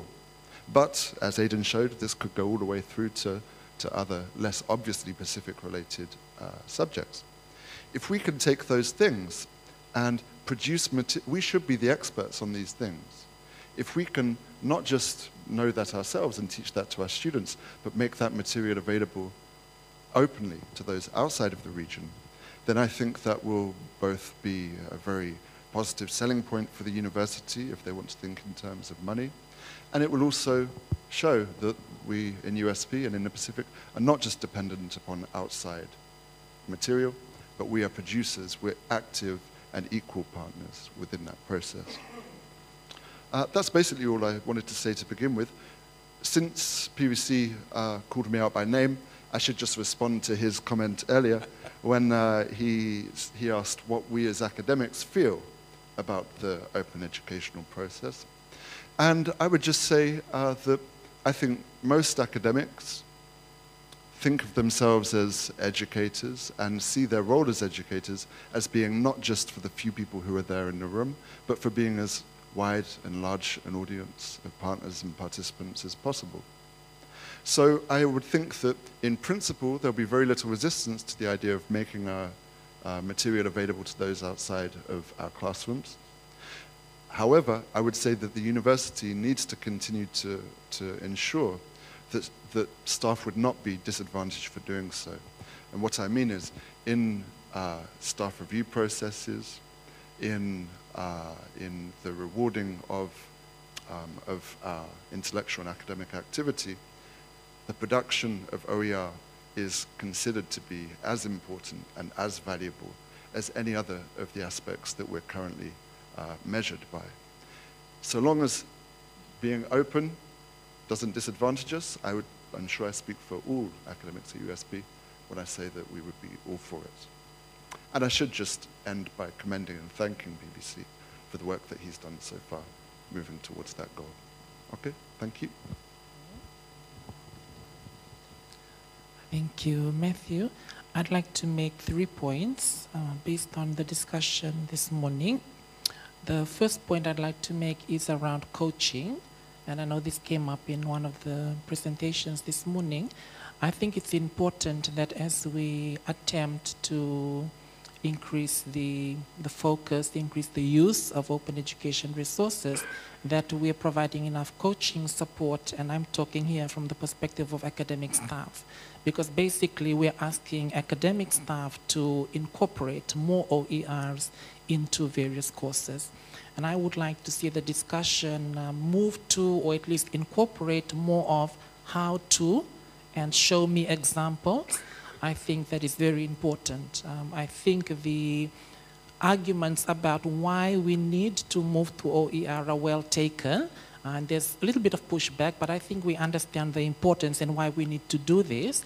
I think in trying to sell this to academics, it's important to show them, show us, okay, this is how you do it.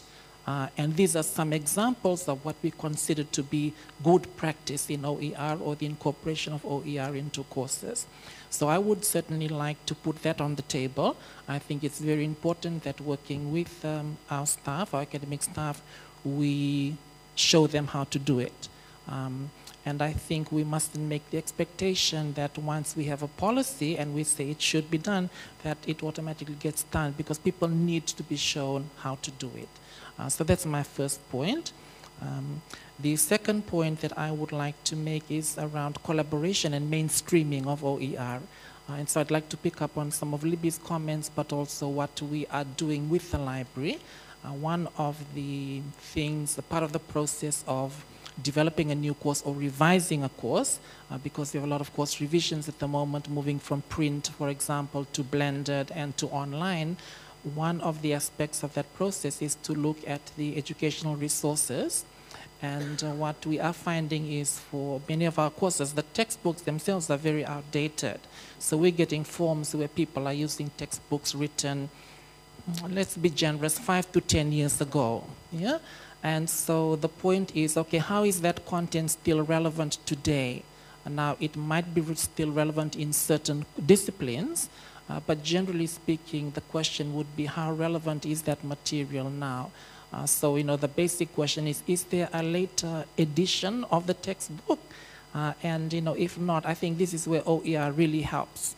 Because if for some reason the textbook has not been updated, let's supplement that content, which might be good conceptually, with more relevant and more recent, more contemporary examples.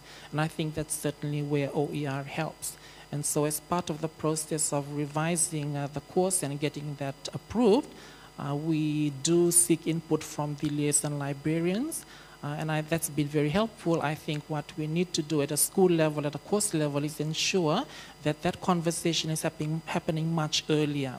So it's not always an afterthought. Let's ask the liaison librarian what she thinks or what he thinks. No, let's bring them in much earlier and have them involved in the revision process at a much earlier stage. I think that will add much more value. But I'd also like to record our appreciation to the library staff for the great assistance that they are providing already. I think the third point that I would like to make is around quality. And this is a bit of a pushback, as we have acknowledged today. We have open education resources, but we're not saying that we cannot use traditional textbooks. There may be good reasons for using them. I think I would like to adopt a middle-of-the-road approach, where we would like to retain some of the content, some of the existing textbooks in our discipline, which is accounting, my discipline. And the reason for that is around quality and around accreditation. So accreditation, of course, means that we need to demonstrate that we're delivering a course to the same level in terms of quality as the comparator institutions in other parts of the world. And so the middle-of-the-road approach would be to be using some of that material, but now in a more accessible form, so it's in an electronic form, and also at a reduced cost. So unfortunately, it may not be zero cost, but it will certainly be a much lower cost than the traditional textbooks. And so we are talking at the moment with publishers. We're asking them, okay, how much would you charge us at an institutional level if we wanted to get hold of these resources in an electronic format that could be more accessible? And then talking to finance about, okay, how does that translate into invoicing and all the mechanics that go along with that. But my pushback is just around quality, and where we find that we have something in OER format that is of the same quality or better quality, we can go with that. But where we find there may be a disparity in quality, then from our discipline, because of accreditation issues, the quality is going to take precedence. But we will look at how we can still reduce the cost to students and make that more accessible and therefore more equitable, as we heard about this morning. Thank you. Thank you, Nada and Matthew. Yes, I do have a few more views I can share with you.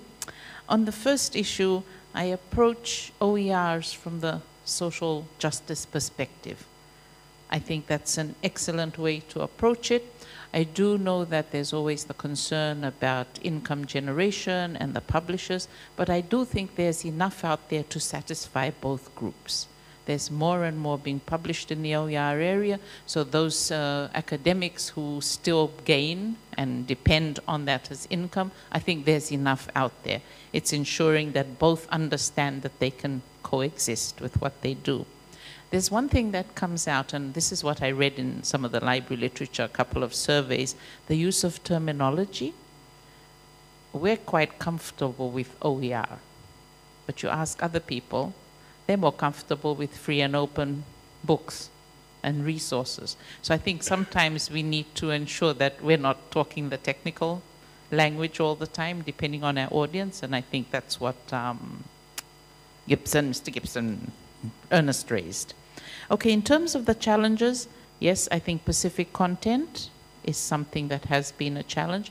I know in the early days of OER discussions when we were checking out sites and that, people were saying, oh, you can just take something and work on it and produce something in 3 weeks. I think that happened with maths, but maths is that subject. But when I went in as with a sociology background and I looked, there was nothing that we could use. And I think sometimes it's easier to rewrite than to take an American version and try and adapt it.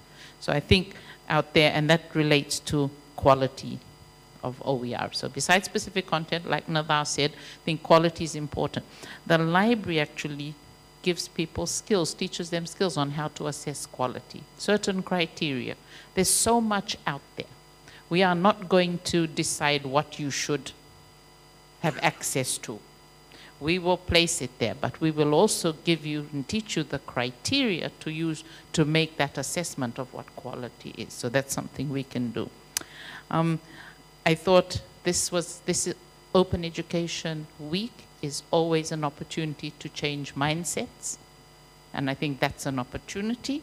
And just to close, I think something that we need to do is ensure that these happenings continue to happen. And I think in response to what Ernest is saying, we do have new cohorts of students. We need to be continuing with this. This is not something when we reach X number of courses being converted that, okay, we've done our bit now. So I think it should be ongoing. Thank you. Thank you. My name is Robin Javier. I'm sitting in for Vibhya Sharma. So whatever I say, it's not Vibhya's idea. So I was just told to come and sit here and share with you some ideas. So I'm actually from the ground level. The things that I've heard for a number of years, ever since this EOER, well, this acronym came in, and I salute to the student who spoke. If we walked outside and blah with the acronyms, I'm sure the students out there that will think that we are speaking foreign language. So that brings me, well, some of the things that I jotted down already mentioned, but I believe there's a big task ahead of whoever's responsible for OER. It's awareness. Student and staff alike. Let's see, this is just Laudala, but imagine if we go outside the regional campuses. It could be something that they overheard already somewhere, but do they really understand what OER and all this business is all about? What's their view, and to get a chance to ask them, what do you think? Because right now we just load things up and put it up there and ask them to use. But from experience, what I've gathered, some of them, they complain that whatever we put up there, which we thought as lecturers, these are the most suitable resources, but they find it very difficult to read. And some of them prefer to go back to the textbook. Even the textbook is very costly, but because the textbook, see, these also ties up to quality assurance and things like that. You ask yourself, who revised this OER stuff? Who's responsible? Who's going to do it? How often do you do it? Textbook from the publisher, every now and then they bring up new editions, which is revised and corrected. And of course, it's very costly, but these days students share resources. They download from other places, and I'm not sure about the legal side of things, but students do share that. So it's all about being accessible, and some of the problems, well, as a mathematician myself, it's not easy to look for the most suitable resources in mathematics as an OER. Some of the things you put up there, you think, oh, this is suitable, but somebody in Tokelau sitting under a coconut tree there, the words, you have to Google for the words as well, and imagine the speed of internet and things like that, it's just madness, as you can imagine. So looking for the right resources, even in mathematics, and I believe that the experimental scientists, I speak for them as well, is not an easy thing. You find something you think it's suitable and accessible, but at the same time, students out there, they find it very difficult. They still resort to the conservative way of, we want to feel like textbook. Textbook is still friendlier than some of these OER, which doesn't come as a surprise because some of the OER stuff are written for a different audience. But we just bring it in, we need to contextualize a number of things. So that is quite a challenge when we rewrite things, as Lippi and mentioned. We have to think how the mentality of a student out there in the region thinks. You may use examples that is not applicable. They haven't seen a train, maybe in a movie. I mean, you have to translate it into a boat or Bilibili or whatever. But these small things that do add up, throughout the years we have experienced it, and it's quite common with the experimental and the hard sciences. We're looking for the right and most suitable resources when it comes to OER, particularly textbooks, materials, which ties at the end of the day with quality assurance. And you ask lots of questions about who revised this, how often do you do this, who's responsible for doing this, which nobody really put a definitive answer to that. And other things they already mentioned, and yes, and I think the only thing that I know CFLs always work hard and they always answer to all queries that we all send, is to provide continuous support.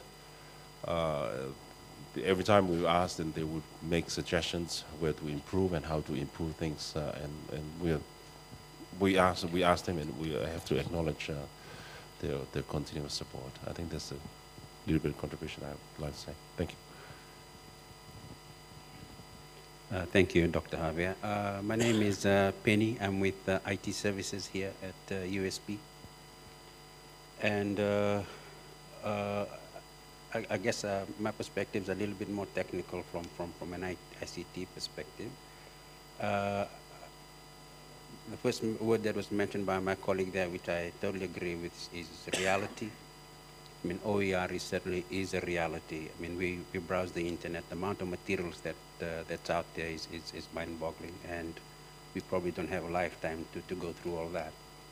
But having said that, I like the idea also about around specific context or specific content. And as an ICT person, for us to support the idea of OER is really about right sizing or best fit, knowing exactly what we're telling you, exactly what we have, and what you need, and what you are planning for. And that's where we come in to try and support all those initiatives that you're trying to drive with OER. Having said that, we do have a complex ICT infrastructure that's around USB that you can always leverage and work through or build upon. We have a firm understanding of the regional ICT landscape, what's currently out there, what's being planned, that out there in the region. We can assist with your levels of access and work with you on efficiencies on how access can be better, or what you're trying to give can be better accessed. Having said that, there's a few things that come around having open resources. First and foremost, security. You're opening yourself up to the world out there. There's a lot of security threats around that, so we just have to be mindful of that. There's a lot of opportunities around what we call peering at this point in time. If somebody from Suva tries to access through their own ISP to a university content, they have to go all the way to Australia and then back and across. So there's always opportunities of technical opportunities that we can build upon. I recall when Deepak first came to us to look at MOOC, I think, at some point in time. There was a lot of collaboration work there, and drove us to a lot of detail to try and get a technical compatible solution to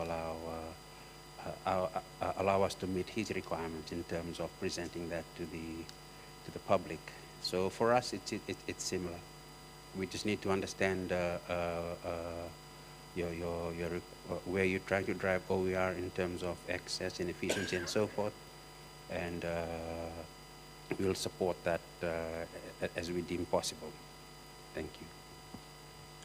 Excellent. Thank you very much. Now, I think this is an opportunity for us to have a bit of a chat. You know, I would like to offer, I am offering the opportunity for any one of you to ask any comment, make a comment, or ask a question, or add a rejoinder. You know, I'm going to bring the mic. Just put your hand up. Anything anybody said that pricked your thoughts, your minds, that you want to add to? Just say something about it. Deepak, how are you? Huh? Good to see you. Where's your yellow shirt, man? Huh? What's FNU doing? Thank you, PVC. Actually, I was one of those who was involved with this OER movement here at USP, but I don't know whether I should say fortunately or unfortunately, I am with FNU right now, and we are looking forward to collaborating with the CFL in terms of moving this open education movement forward in Fiji and in the region as well. Thank you.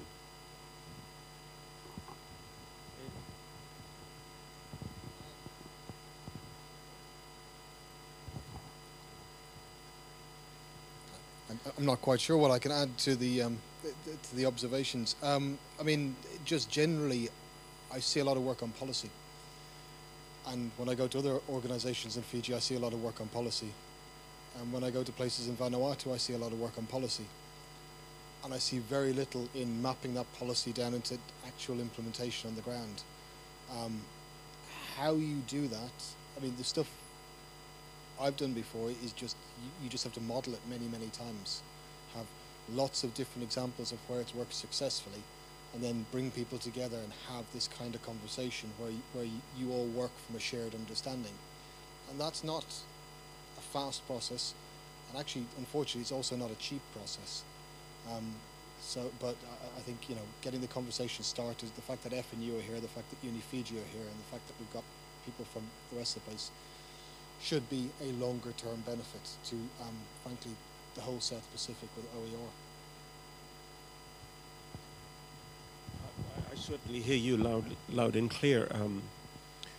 In CFL, we have a process of course design and development. Learning designers work in teams with subject matter experts, you know, and there's a process that we go through. We use the Quality Matters framework, which is widely used.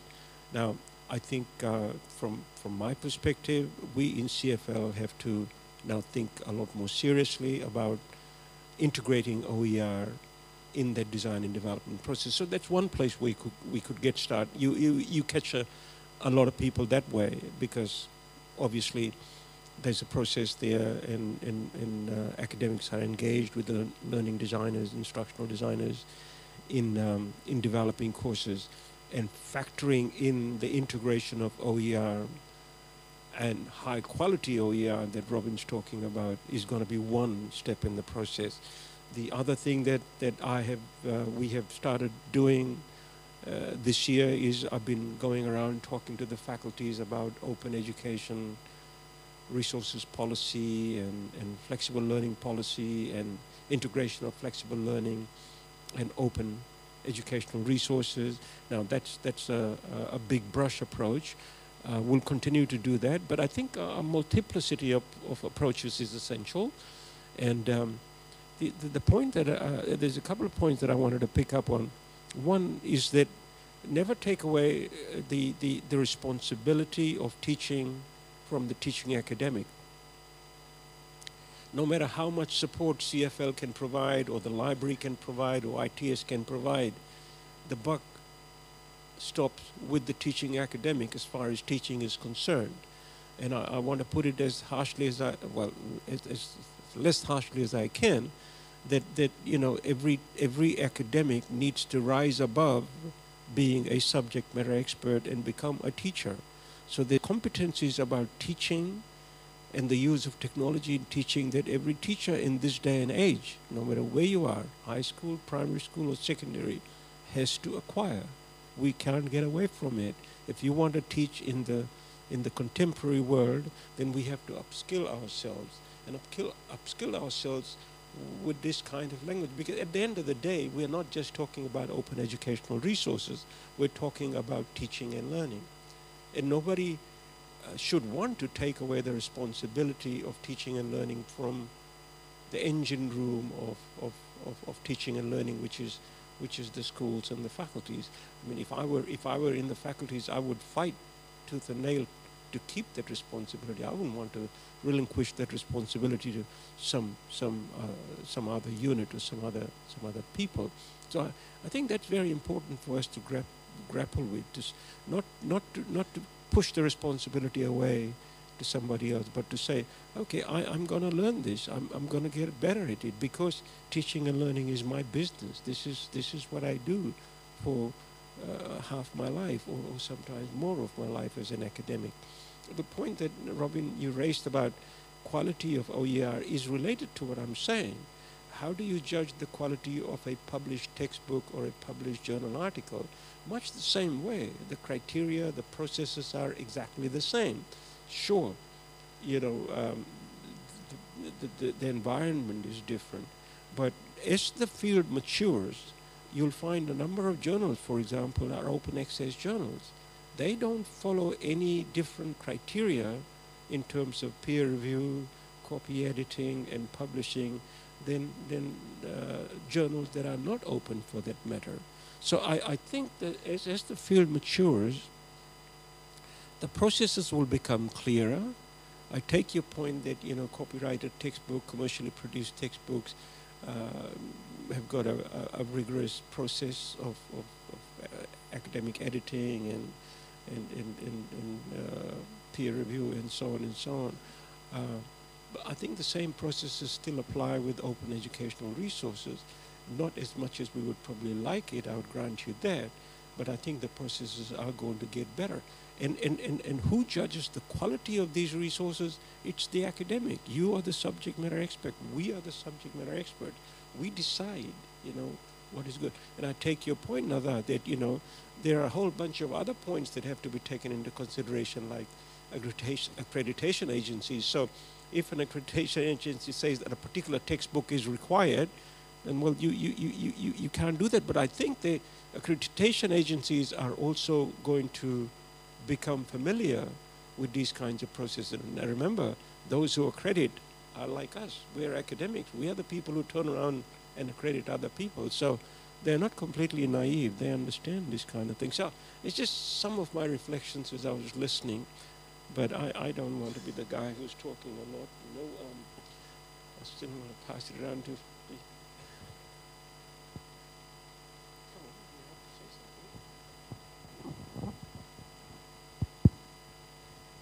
Yeah, I think just to add on to what PVC have said, one of the other things which we also need to do is, especially with the grant project, is we also need to find out what are the issues of adaptation.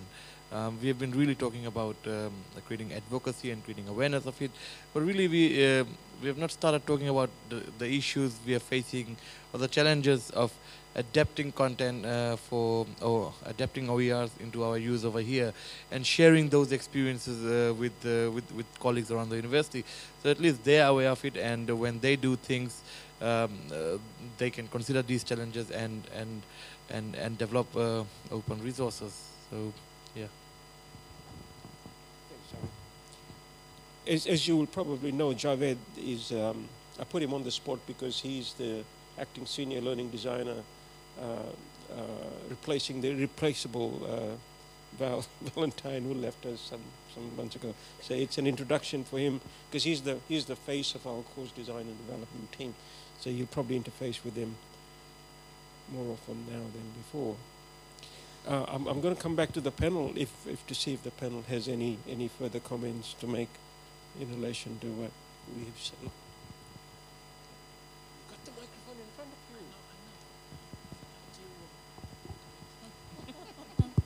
I'm just going to make a few comments because I need to excuse myself shortly. I'm thinking that we, at USP, we have a program called PGCTT, which is really about helping academics to become better teachers, shall we say, at a very basic level. That's what the intention is. And I'm thinking that therefore OER needs to become a big part of that program, because that is where people can be trained and upskilled. However, having said that, and I take your point, Som, about responsibility, I think one of the advantages of having that training, whether it's through the PGCTT or it's through short-term training, is that we're all on the same page. Because when, as academics, we find things out for ourselves, first of all, that could be slow. And also what I find out could be different from what Libby finds out. And so we want to know who's found the best way to do this, and do we have a standard way of delivering it across the university, which avoids ambiguities and avoids confusion, and just goes for that standard quality approach. So I think going back to the idea of a multi-pronged approach, I think we do have mechanisms, and Matthew may want to say something about this because it comes under his faculty, the PGCTT program.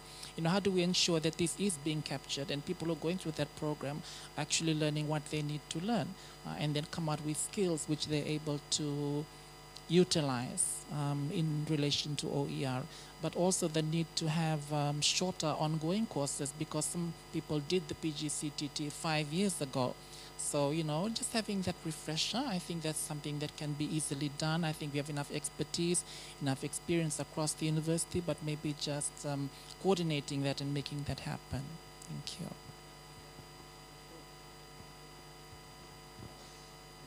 Well, thanks, Nether. Yeah, I completely agree with what you say. PGCTT would be a good first step in incorporating OER or the training of OER, or in PVC's words, upskilling ourselves as teachers.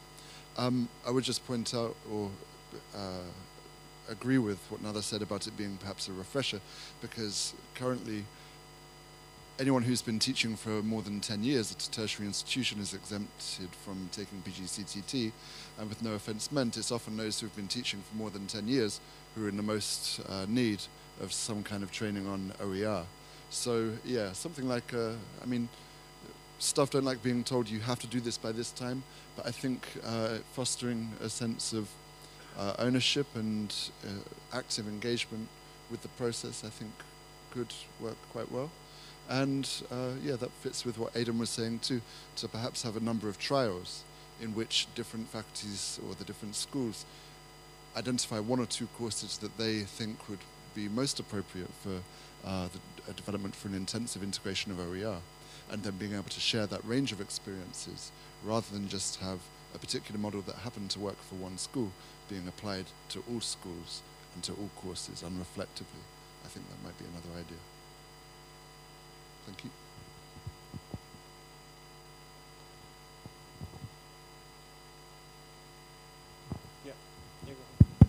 Yeah, I'll just add on to what my colleagues just said. This is I can only hope our other colleagues and staff, especially academic staff, will be here or share what is being shared here, because with open education, I believe they must have open-mindedness as well. Be able to appreciate and embrace change for the better, because I do believe some are a bit conservative, which is quite natural. You don't want to step out of your comfort zone and try new things. But that's, I suppose that is a challenge for PVC and others to keep on the training and the awareness program in different ways, so that hopefully they will start to be more flexible and things. Thank you.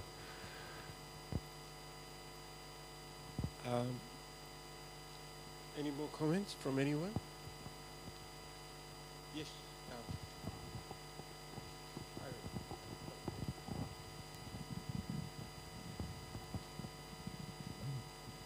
Hi, Irene, instructional designer. We've heard a lot about frameworks. We've heard about the ideas and the fears and the resistance, and also the positive things that we think about. It's very conceptual. I think one thing that was introduced today was the repository, which is a concrete, tangible area where you could experiment on one unit in your OER. We may want to consider putting that into practice and experimenting and testing and making comments so that we can improve and put something tangible from this good conversation. Thank you.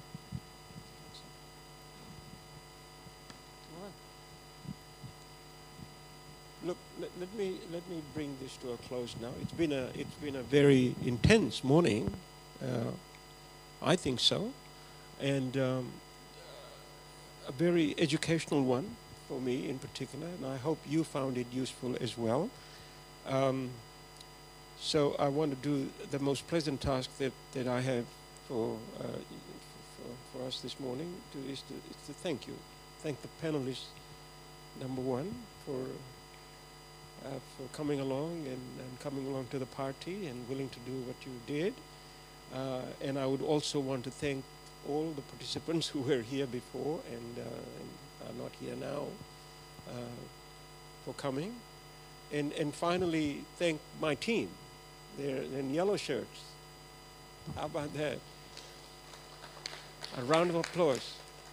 Led by Deepak here, who did all the legwork, the bulk of the legwork, and Sarome and several other people. I don't want to name everyone, but as you can see, these kinds of things take time and effort to organize. But that's what we are paid to do, and we will continue to do, as you suggested. That's why we have this resource, and we are going to do it, and we're going to find new ways of doing and engaging with academic staff. There's nothing better than that we would like to do anyway. So rest assured that all your thoughts and recommendations have been taken into consideration. I will act on it, we will act on it, and we will see more of this. Thank you very much for coming to the party, and let's have some lunch.